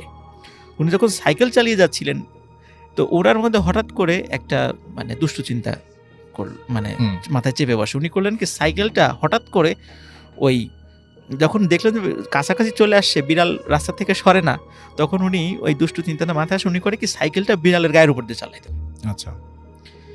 উনি মনে করছে এটা একটা ফান হিসাবে নিয়েছেন আর কি, মানে স্বাভাবিকভাবে আমরা পশুদেরকে আঘাত করি, উনি ওইভাবেই একটা ফান মজা হিসাবে এটা নিয়েছেন আর কি। তো উনি যখন এই কাজটি করেন, একবার পিছন দিকে তাকান, তখন দেখলেন যে ওই বড় বিড়ালটা খুব ছটফট করছে। মানে একটা পশুকে যদি জবাই করে ফেলা হয় তখন দেখা যায় যদি যেমন ছটফট করে, লাফালাফি করে, বিড়ালটা ওইভাবে ছটফট করছে। তখন উনি একটু খুশি হন যে যাক, আঘাত দিতে পারছি, ভালো, রাস্তার পাশে থাকবেই কেন, এরকম একটা ভাব আর কি ওনার। তো উনি বাড়িতে চলে যান। তো এরপর রাসেল ভাই মানে যেটা হয় আর কি, এরপরই থেকে আসলে ঘটনাটা শুরু। আচ্ছা। তবে এই বিড়ালের সাথে কি ঘটনাটা ঘটেছিল সেটা আমি একটু বলে তারপর আমি মূল ঘটনাতে যাব। ওখানকার স্থানীয় যারা লোক, যারা কৃষি কাজ করতো, যখন ভোরবেলা তারা কৃষি কাজ করার জন্য এসেছে, তখন দেখে যে একটি বিড়াল এরকম মৃত অবস্থায় পড়ে আছে, এবং 4-5টা বাচ্চা ওই বিড়ালের ডেড বডির পাশে বসে আছে। এখন যে লোকই মানে ওই বিড়ালটা রাস্তা থেকে সরাতে যায়, ওই বাচ্চাগুলো সরাতে দেয় না, মানে কিছুতে ওখান থেকে সরাতে দেবে না। আচ্ছা। তখন মানে ওরা বাচ্চাগুলো হয়তো বা বুঝতে পারছে এই ডেড বডিটা নিয়ে হয়তো বা ওরা কোথাও ফেলে দেবে, কিন্তু কোনো একজন ব্যক্তি একজন ফজরের নামাজ পড়ে যখন আসছিলেন তখন দেখলেন এই অবস্থা, তখন বললেন যে এই বিড়ালটাকে এইভাবে ফেলে দেওয়া ঠিক হবে না, তো এটাকে আমরা দাফন করে দিই, মানে আচ্ছা। এমনি মাটিতে দাফন করে দিই। তখন উনি নামাজ পড়ে আসছিলেন, তখন অদ্ভুত ব্যাপার, উনি যখন ওই বিড়ালটার গায়ে হাত দিয়েছেন তখন ওই বাচ্চা বিড়ালগুলো কিচ্ছু বলেনি, এবং যখন ওই বিড়ালটাকে নিয়ে যাচ্ছিল বাচ্চা বিড়ালগুলো পিছনে পিছনে যাচ্ছিল। যখন গর্ত করে, মানে ওই সময় স্থানীয় যারা ওই সময় উপস্থিত ছিলেন তাদের বর্ণনা অনুযায়ী যখন গর্ত করে বিড়ালটাকে মাটিতে পুঁতে দেওয়া হলো, তখন ওই বাচ্চা বিড়ালগুলো ওই মা বিড়ালের কবরের উপরে, মানে বিড়ালের যে কান্নাটা আর কি সেভাবে, মানে এটা খুব হৃদয় বিদারক একটা দৃশ্য ছিল। জি। তো যাই হোক রাসেল ভাই, এরপরে কিন্তু ওই বাচ্চা বিড়াল মানে কয়েকদিন দেখা গিয়েছিল যে ওই মা বিড়ালের ওই কবরের কাছে এসে কান্নাকাটি করতে বা ওখানে, এরপর থেকে আর কখনো ওই বাচ্চা বিড়ালগুলোকে আর দেখা যায় নাই। আচ্ছা। এরপরে রাসেল ভাই যেটা হয় সেটা হচ্ছে যে ওই যে যেই জলিল যার কথা বললাম, যিনি ওই সাইকেলটা চালিয়ে দিয়েছেন, তার উপরে ওনার স্ত্রী আবার সন্তান সম্ভবা ছিলেন। আচ্ছা। যখন ওনার স্ত্রী ওই সময় 8 মাসের হয়তো প্রেগনেন্সির ওই সময়টা ছিলেন, যখন 2 মাস পরে সন্তান ভূমিষ্ঠ হয়, তখন যে অদ্ভুত ব্যাপার যেটা খেয়াল করা যায় সেটা হলো ওই বাচ্চা মনে হয়েছিল যে ওই মায়ের পেটেই মানে তার মেরুদণ্ডটা মুচড়ে ভেঙে দিয়েছে। আচ্ছা। এবং মৃত অবস্থায় সন্তান প্রসব হয়। তো এটা বলে যে এইভাবে তো হওয়ার কথা না, সবাই বলে যে এতদিনের যারা ওখানে ধাত্রী যারা ছিলেন বলে যে আমরা তো কখনো এরকম দেখি নাই, তারপরে হতেই পারে, কোনো কারণে হতেই পারে, হয়তো বা উনি আঘাত পেয়েছিলেন বা পড়ে গিয়েছিলেন, বলে যে এই কারণে হয়তো বা হতে পারে। আচ্ছা। তো এখানে এই বিষয়টা সবাই মোটামুটি শুরুর দিকে স্বাভাবিকভাবে নিয়েছিলেন। আর আসলে ভাই উনি ওই যে বিড়ালের গায়ের উপর দিয়ে চালিয়ে দিয়েছিলেন এটা কিন্তু কাউকে বলেন নাই, কারণ এটা উনি এতটাই স্বাভাবিকভাবে নিয়েছেন যে এটা কাউকে বলার উনি প্রয়োজন মনে করেন নাই। আচ্ছা। এরপর থেকে রাসেল ভাই ওনার বাসায় কিছু অদ্ভুত ঘটনা ঘটতে থাকে। সেটা হলো মানে দিনের বেলা হোক বা রাতের বেলা হোক কিছু বিড়ালের উপদ্রব শুরু হয় ওনার বাড়িতে। আচ্ছা। তো বিড়ালগুলো কিছু খায়ও না, কাউকে ক্ষতিও করে না, শুধু বাসার আশেপাশ দিয়ে ঘোরাঘুরি করে।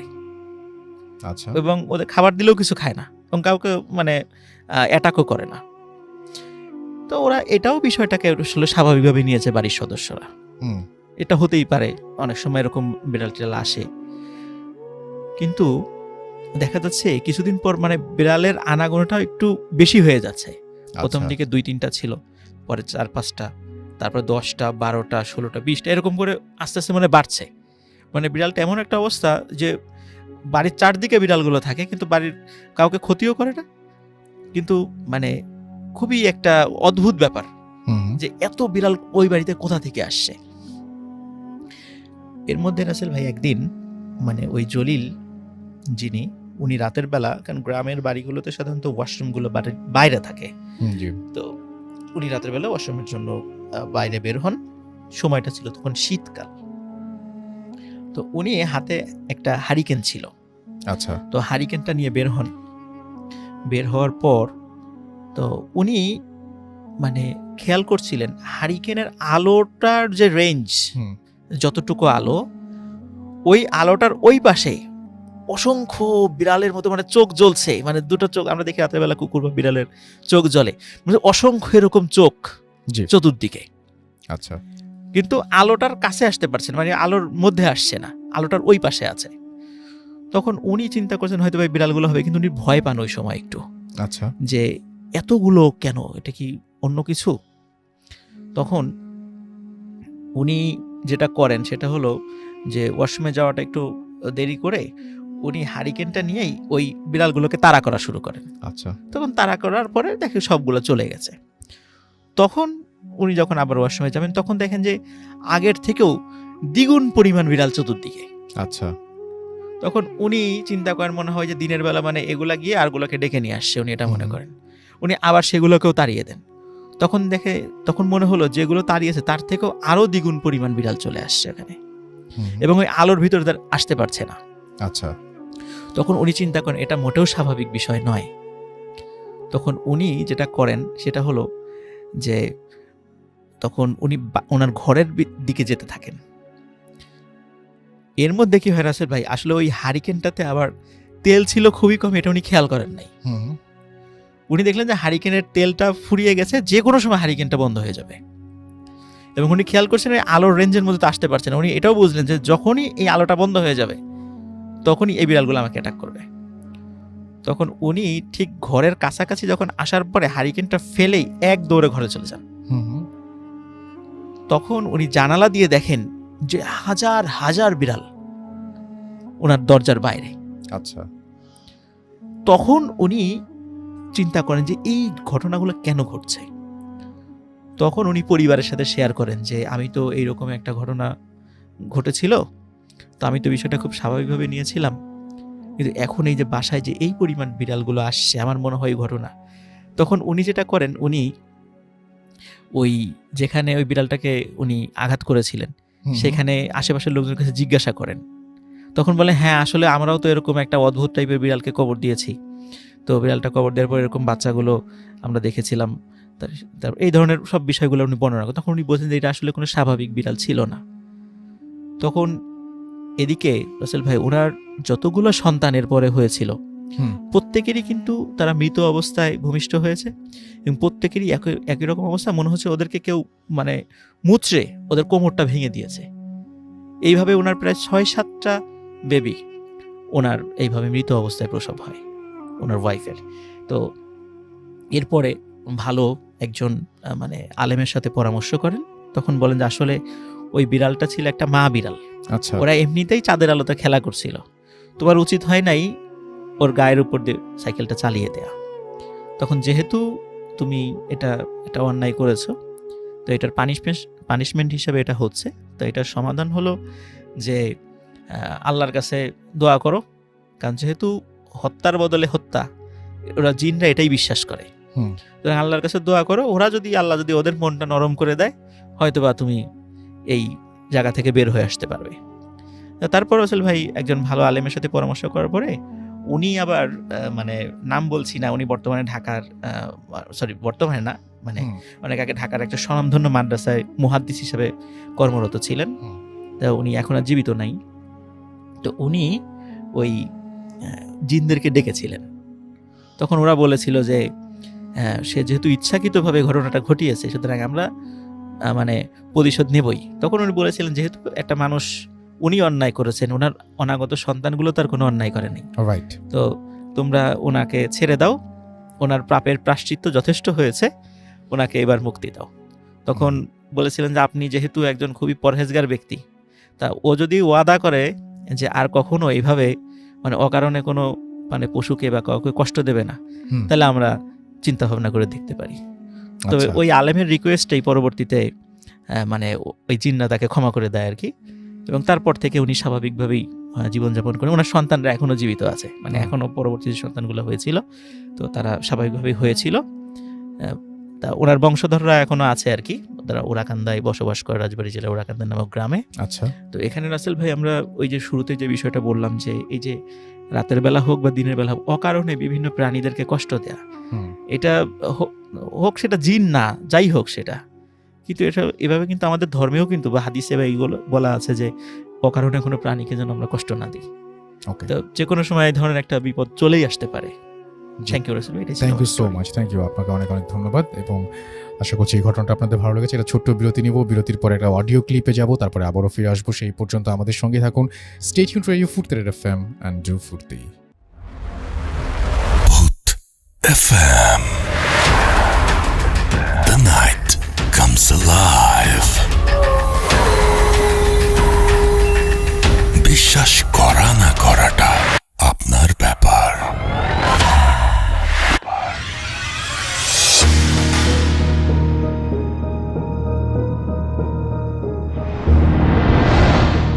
আসসালামু আলাইকুম রাসেল ভাই। সো আমি যে আমার ঘটনাটা শেয়ার করতে যাচ্ছি সেটা সম্ভবত 2011 or 12 দিকে, আমি এক্স্যাক্টলি মনে করতে পারছি না। আর আমার যে ঘটনাটি এটা আসলে ভূত এফএম মানে রাসেল ভাইকে নিয়ে। আমি আজও জানি না যে আমার ঘটনাটি কি কোনো ভৌতিক বা কোনো ভূত সম্বন্ধনীয়, বা এতটুকু আমি বলতে পারবো যে ঘটনাটি খুবই ইন্টারেস্টিং। সো আমি যখন বাংলাদেশে ছিলাম লাইক 2000, আমি ভূত এফএম শোনা শুরু করি লাইক 2011 থেকে। সো আমি এমন একটি এপিসোড মিস হতো না, সবসময় শুনতাম। এক কথায় আমি খুব বড় ফ্যান হয়ে গেছিলাম ভূত এফএমের। সো এক্স্যাক্টলি আমি এই সালটি মনে হচ্ছে না আমার, মেবি 2012 অথবা 13-এর দিকে একটি এপিসোডে রাসেল ভাই আপনি বলেছিলেন যে, আপনি কি জোকস করে বলেছিলেন নাকি সত্যি বলেছিলেন জানি না, আপনি বলেছিলেন যে যদি তুমি ভূত দেখতে চাও তাহলে রাত্রে বাথরুমে গিয়ে তুমি তোমার লাইট অফ করে 1 মিনিট অথবা 3 মিনিট এই যে মিররের সামনে দাঁড়ানোর জন্য, তারপর কি হয় সেটা আপনাকে জানানোর জন্য। আমি আসলে বুঝেছিলাম যে আপনি ব্যাপারটা আসলে মজা করেই বলেছিলেন, আর আমি ট্রাই করার জন্য জিনিসটা করেছিলাম। আমি তো মানে মনে মনে হাসছিলাম যে এটা আবার হয় নাকি, এটা রাসেল ভাই কি বলেছিলেন। সো আমি এক্স্যাক্টলি যখন ট্রাই করলাম তখন যখন আমি বাথরুমের লাইটটি অফ করলাম, and then I was standing like 1 minute, not even 1 minute, it was like 30 seconds. Then what happened, then তখন কি হয়েছিল যে আমি আসলে এটা কল্পনাই করতে পারছিলাম না যে এটা কি সত্যি আমার সাথে ঘটেছিল। আর আমি এখনো এক্স্যাক্টলি আমার ফেসটা আমার মনে আছে যে আমি দেখলাম যে হঠাৎ করে একটা মানে আমরা গ্রামের লোকজন যাকে পাগল বলি, মানে একটা লোক বলি পাগল, লাইক বস্তা টাইপের কিছু একটা পাড়াফিরা কাপড় পিন্দে আবার পরে, ওরকম একটা লোক আমাকে বো সামথিং এরকম মানে জানলার ভিতরে থেকে মানে exactly soundless, like he didn't do it like sound, but he was just booed me, and then I was really scared, and then what I did, I ran away to my room. So আমি তখন এত ভয় পেয়েছিলাম যে আমি এক দৌড় দিয়ে আমার রুমে যাই। তারপর আমি রুমে গিয়ে আমার লাইট অফ করে কি করি, তখন সম্ভবত কোনো একটা ম্যাচ হচ্ছিল, লাইক ক্রিকেট ম্যাচ অথবা সাকার ম্যাচ। তখন আমি লাইক ব্যাপারটা ভুলে যাই। তারপর আমি ওই যে ম্যাচটা দেখতে শুরু করি, সম্ভবত বাংলাদেশের ম্যাচ ছিল অথবা কোনো একটা সাকার ম্যাচ ছিল। তারপর আমি ব্যাপারটা সম্পূর্ণ ভুলে যাই। তারপর কি হয়, তখন আমি আমার নিয়ম মাফিক আমি ঘুমিয়ে পড়ি, লাইক ঘড়ি 12টা 1টা অথবা 2টার দিকে। আমি আবার বলছি যে আমি যখন ঘুমিয়ে পড়ি তখন আমার ঘটনাটি সম্পূর্ণ আমি ভুলে যাই। আমার তখনও কোনো কিছু মনে নাই যে এইটা আমার সাথে ঘটেছিল, বিকজ আমি ওই যে সাকার ম্যাচ অথবা ক্রিকেট ম্যাচ দেখতে মগ্ন ছিলাম। তারপর আমি সব কিছু ভুলে যাই। তারপর যখন ঘুমানোর পর যা হলো, আমি ওই দিন যেটা স্বপ্নে দেখলাম, আমি আজও এই স্বপ্নটা বলতে পারি না। ইভেন আমি ইউএসএ আসার পরে আমার একটা অ্যাসাইনমেন্ট ছিল about something happened in your life which changed you or which changed your mind. So আমি অ্যাসাইনমেন্টটি এই সম্পর্কে লিখেছিলাম। ইভেন আমার টিচারও এইটা লাইক করেছিল এবং আমাকে নিয়ে এক্সট্রা কোয়েশ্চেন করেছিল about something like that. So যেটা হয়েছিল ওই দিন রাত্রে, আমি যা স্বপ্নে দেখলাম যে আমি কোথাও একটা নদীর পাশ দিয়ে হাঁটতেছি একা একা। এখন যখন আমি নদীর পাশ দিয়ে আসলাম, হঠাৎ আমি দেখলাম যেখানে একটা খুব বড় একটা জাহাজ, এবং এইটা সম্ভবত 6-7 স্টোরি, লাইক 6 থেকে 7 তলা জাহাজ এরকম হবে। তখন আমি কি করলাম, যখন হাঁটতে হাঁটতে আমি একা একা ওই জাহাজটিতে উঠলাম। তারপর এক করে আমি একেবারে জাহাজের উপরে লাইক 7 তলা অথবা 8 তলা এখানে গেলাম। তারপর গিয়ে আমি দেখলাম এখানে প্রচুর লোক এখানে চিল করছে। ওইখানে তারা like they have like a good moment, they are chilling something like that. So আমি বিষয়টা আমি মোমেন্টটা এনজয় করতে লাগলাম। তারপর হঠাৎ কি দেখলাম, ওই জাহাজের একটা কোনায় একজন কাপল, লাইক তারা স্বামী স্ত্রী এবং একটা বাচ্চা ছেলে, লাইক তাদের খুলে, এবং তারা ওইখানে লাইক একা একা তাদের গল্প গুজব করছে। তারপর আমি তাদের পাশে কি জন্য আমি গেলাম, আমি নিজে যাই না। তারপর কি হলো, তাদের খুলে যে বাচ্চাটি ছিল বেবি, ওইটা তাদের হাত থেকে পানিতে পড়ে যায়। তারপর মানে মোমেন্টটা লাইক সম্পূর্ণ একবারে সাইলেন্ট এবং ভেরি স্যাড মোমেন্ট হয়ে যায়।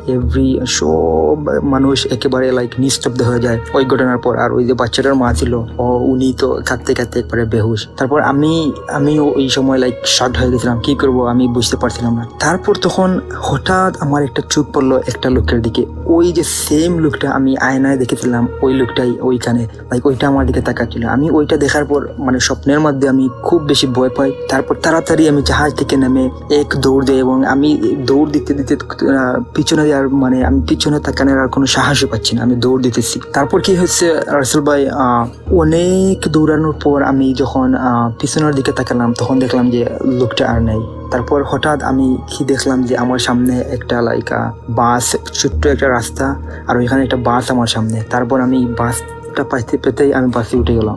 তারপর মানে আমি মনে মনে বললাম বেঁচা গেল, মানে আমি খুব আনন্দ ভোগ করলাম, মনে মনে যে আমি বেঁচে গেলাম এইরকম একটা ইনসিডেন্ট থেকে। তারপর আমি কি করছিলাম, আমি ওই যে বাসের একটা জানালার সাইডে বসছিলাম।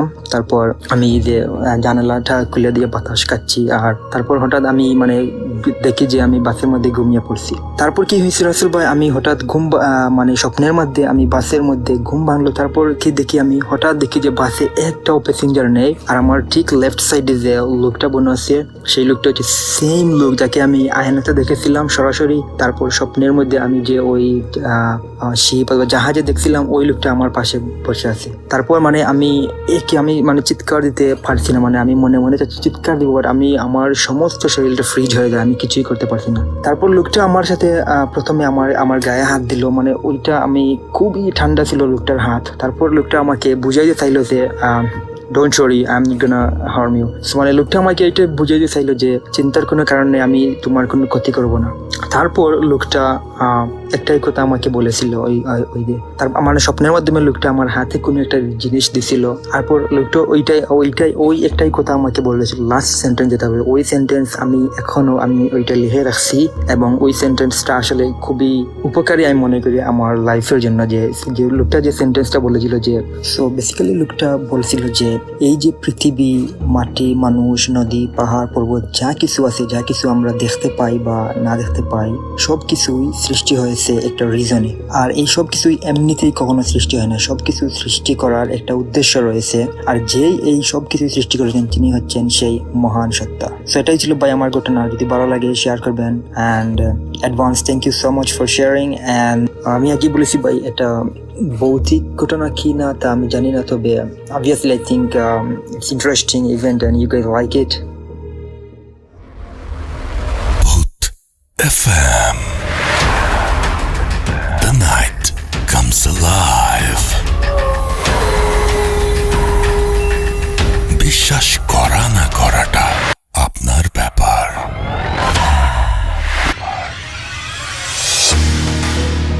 ওয়েলকাম ব্যাক, শুনছেন রেডিও ফুর্তের এফএম। আমি রাসেল আছি সাথে, এবং এই মুহূর্তে আরও একবার আপনাদের জানিয়ে দিচ্ছি যে এখন ঘড়িতে সময় রাত 1:31।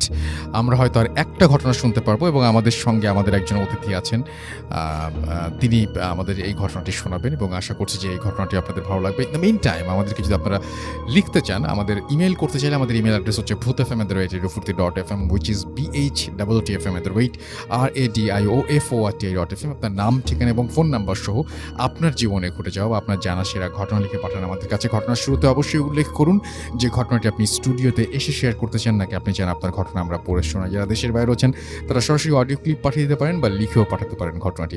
আমরা চলে যাচ্ছি আমাদের পরবর্তী অতিথির কাছে। আপনার নামটা আরও একবার প্লিজ বলবেন, যেহেতু দেখা যাচ্ছে না, তারপর আপনার ঘটনায় যাব। হ্যাঁ, আমার নাম হলো কৌশিক। জি। তো ঘটনা আরেকটি আছে, ছোটই ঘটনা, বেশি একটা বড় না।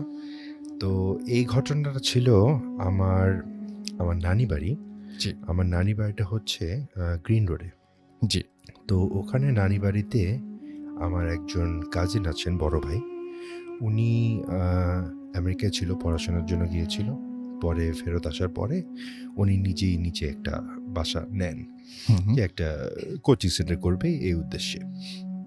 তো দিনের বেলা তো অনেক লোকজন থাকতো, তো রাত্রেবেলা উনি একাই, আর কেউ থাকে না, নিজে বড় একটা বাড়ি। তো উনি থাকতেন একটা রুমে, ব্যাচেলার মানুষ, ওনার নিজস্ব ল্যাপটপ, কম্পিউটার সবই এক ঘরেই থাকে।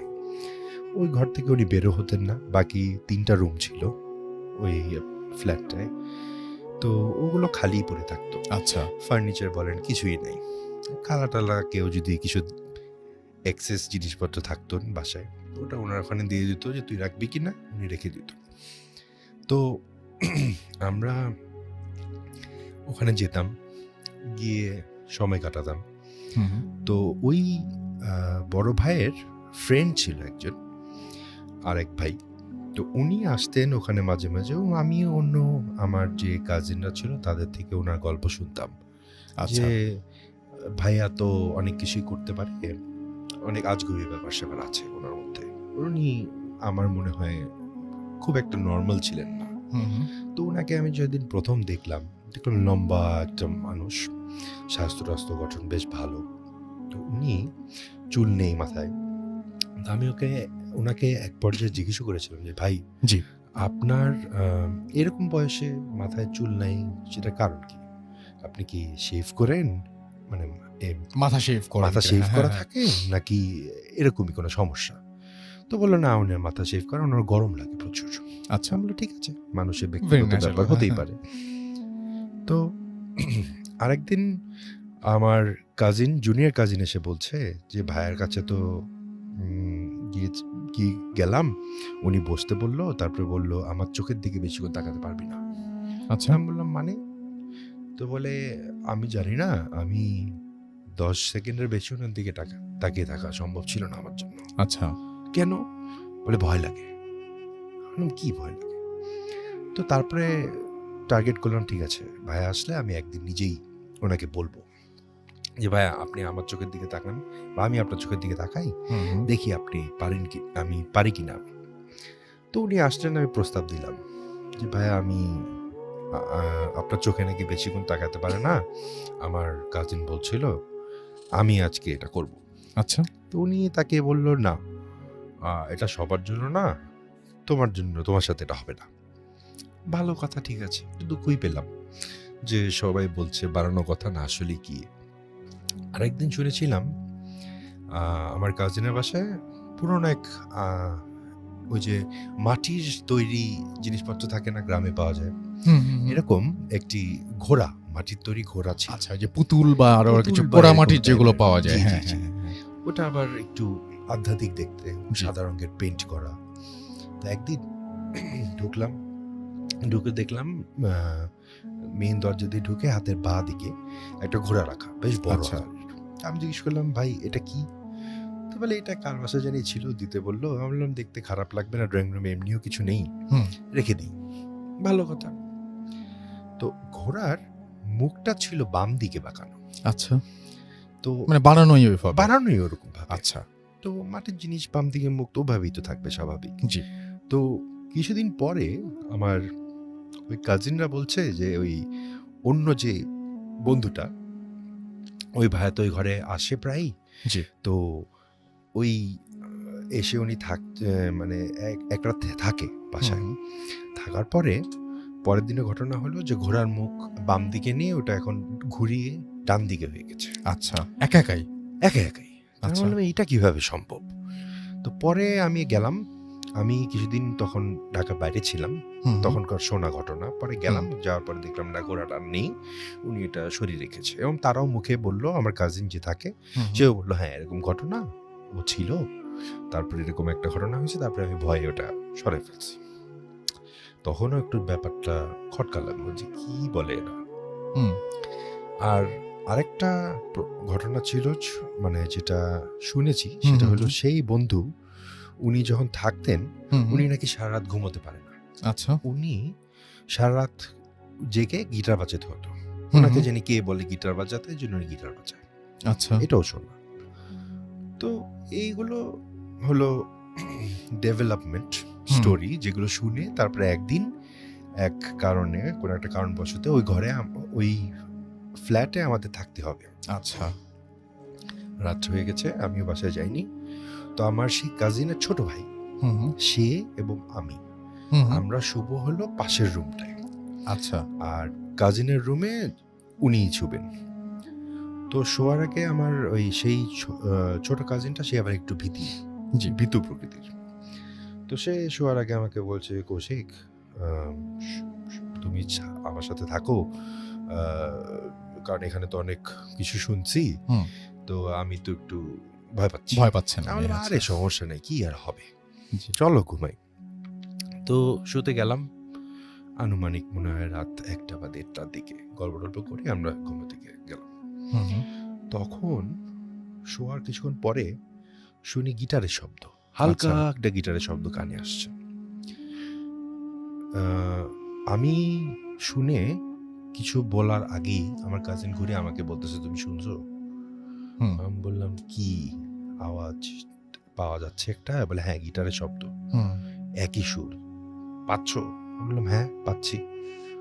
ও উঠে বসলো, উঠে বসে লাইট অন করলো, লাইট আর বন্ধ করা যাবে না, এই ঘরেও থাকা যাবে না, চলে যাই। আমি বললাম আরে থাকো, 2টা মিনিট থাকো, দেখো না কি হয়। হ্যাঁ তা আমি যেটা বললাম, আমার এগুলো বিষয়ে ভয় একটু কম, কিন্তু তখন একটু চিন্তা আসলো যে গিটারের শব্দ হয়তো আশেপাশে কেউ বাজাচ্ছে, হুম। ওটার আওয়াজ হবে। কিন্তু মজার বিষয়টা এটা ছিল, যেটা সন্দেহজনক, যে একই সুর হুম বারবার কেন বাজবে, সেটাই। এটাই হচ্ছিল। পরে তো কাজিন বলল না, এখানে তো আমি থাকবো না, জোর জবরদস্তি। পরে হুম। আমার কাজিনের রুমে গেলাম, ওনাকে জাগানো হলো, বলা হলো এই ব্যাপার। আচ্ছা উনি ঘুমের বসে ছিল, টায়ার্ড ছিল, উনি খালি বললো ঠিক আছে এক কাজ করো, তোমরা তাহলে আমার রুমের সামনে শো। তা আমরা ম্যাট্রেস ট্যাট্রেস নিয়ে ওই তার রুমের সামনে ঘুমিয়ে পড়বো রাত্রে। আমি তো ঘুমিয়েছি, এখন কাজিনের ঘুম হয়নি, কিন্তু তার সাথে ছিলাম, আচ্ছা, এই আর কি ঘটনা।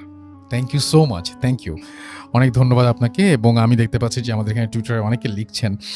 হানিফ আমাদের সাথে আছেন খুলনা সিটি থেকে, আমাদের সঙ্গে আছেন মইনুস সাগর, এছাড়াও নিজাত তাজরিয়ান আমাদের সঙ্গে আছেন। আমাদের সঙ্গে আছেন দেখতে পাচ্ছি মইনুস সাগর, জান্নাত নিম আমাদের সঙ্গে আছেন, আবু নোমান ফয়সাল আমাদের সঙ্গে আছেন। আমাদের সঙ্গে আছেন দেখতে পাচ্ছি এছাড়াও প্রিন্স রাজ আছেন আমাদের সঙ্গে, সজীব আমাদের সঙ্গে আছেন, SK মিলন, এছাড়াও আমাদের সঙ্গে আছেন দেখতে পাচ্ছি মুশরান সিদ্দিকী আমাদের সঙ্গে আছেন দেখতে পাচ্ছি, MD আরিফুর রহমান, এছাড়াও আমাদের সঙ্গে আছেন দেখতে পাচ্ছি আবু নোমান ফয়সাল আমাদের সঙ্গে আছেন, আরিফুর রহমান, এছাড়াও মনিরুজ্জামান আমাদের সঙ্গে আছেন, নাসিম প্রেম আমাদের সঙ্গে আছেন, আমাদের সঙ্গে আছেন দেখতে পাচ্ছি এছাড়াও আরও অনেকেই, SS সাব্বির সহ আরও অনেকেই। থ্যাংক ইউ ভেরি মাচ যারা এতক্ষণ পর্যন্ত আমাদের সঙ্গে ছিলেন, আপনাদেরকে অনেক অনেক অনেক অনেক ধন্যবাদ। এবং আশা করছি যে আপনারা এনজয় করেছেন। আমাদের যে ভূত এফএমের পেজ আছে রেডিও ফুর্তির, সেখানে আমি দেখতে পাচ্ছি অনেকেই আছেন।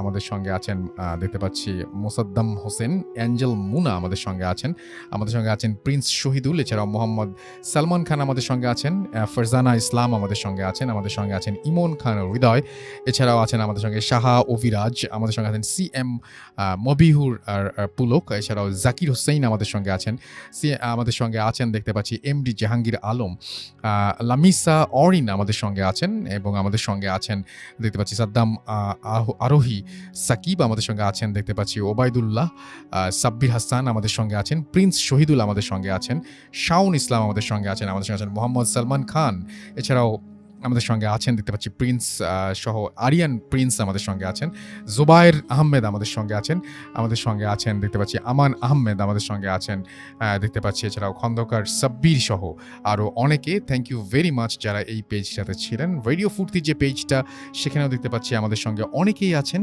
এই মুহূর্তে, এবং আমাদের সঙ্গে আছেন দেখতে পাচ্ছি এই মুহূর্তে যারা, তাদের মধ্যে আরিয়ান সজীব আমাদের সঙ্গে আছেন, সোহানুর রহমান, বোরহান কবির আমাদের সঙ্গে আছেন, আমাদের সঙ্গে আছেন দেখতে পাচ্ছি MD শিমুল সিম, এছাড়াও মুখতার হোসেন আমাদের সঙ্গে আছেন, উৎস কুমার দে আছেন আমাদের সঙ্গে, নাইম হাসান আছেন আমাদের সঙ্গে, সুমন মণ্ডল আছেন, মেহেদি CSK আমাদের সঙ্গে আছেন, আবু নোমান ফয়সাল আমাদের সঙ্গে আছেন, আরিয়ান সজীব, সিয়াম আহমেদ তন্ময় আছেন আমাদের সঙ্গে, অভিরূপ পল, এছাড়াও আমাদের সঙ্গে আছেন দেখতে পাচ্ছি এছাড়াও আরও অনেকেই, ইকবাল নয়ন আমাদের সঙ্গে আছেন, পবিত্র পোদ্দার আমাদের সঙ্গে আছেন, আমাদের সঙ্গে আছেন ফারদিন হক, সামান্তা মেহজাবিন অমি আমাদের সঙ্গে আছেন, আশিক মাহমুদ নীল আমাদের সঙ্গে আছেন, আমাদের সঙ্গে আছেন কমান্ডো সাইফুল, এছাড়াও আমাদের সঙ্গে আছেন দেখতে পাচ্ছি সাকিব সতীনাথ সহ আরও অনেকে। থ্যাংক ইউ সো মাচ যারা এতক্ষণ পর্যন্ত আমাদের সঙ্গে ছিলেন। আমাদেরকে ইমেইল করার অ্যাড্রেসটা হচ্ছে bhutfm@radiofurti.fm, which is bhwtfm@radiofurt.fm। আপনার নাম, ঠিকানা এবং ফোন নাম্বার সহ আপনার জীবনে ঘটে যাওয়া সেরা ঘটনা লিখে পাঠিয়ে দিন আমাদের কাছে। ঘটনার শুরুতে অবশ্যই উল্লেখ করুন যে ঘটনাটি আপনি স্টুডিওতে এসে শেয়ার করতে চান, নাকি আপনি চান আপনার ঘটনা আমরা পড়ে শোনাই। যারা দেশের বাইরে রয়েছেন তারা সরাসরি অডিও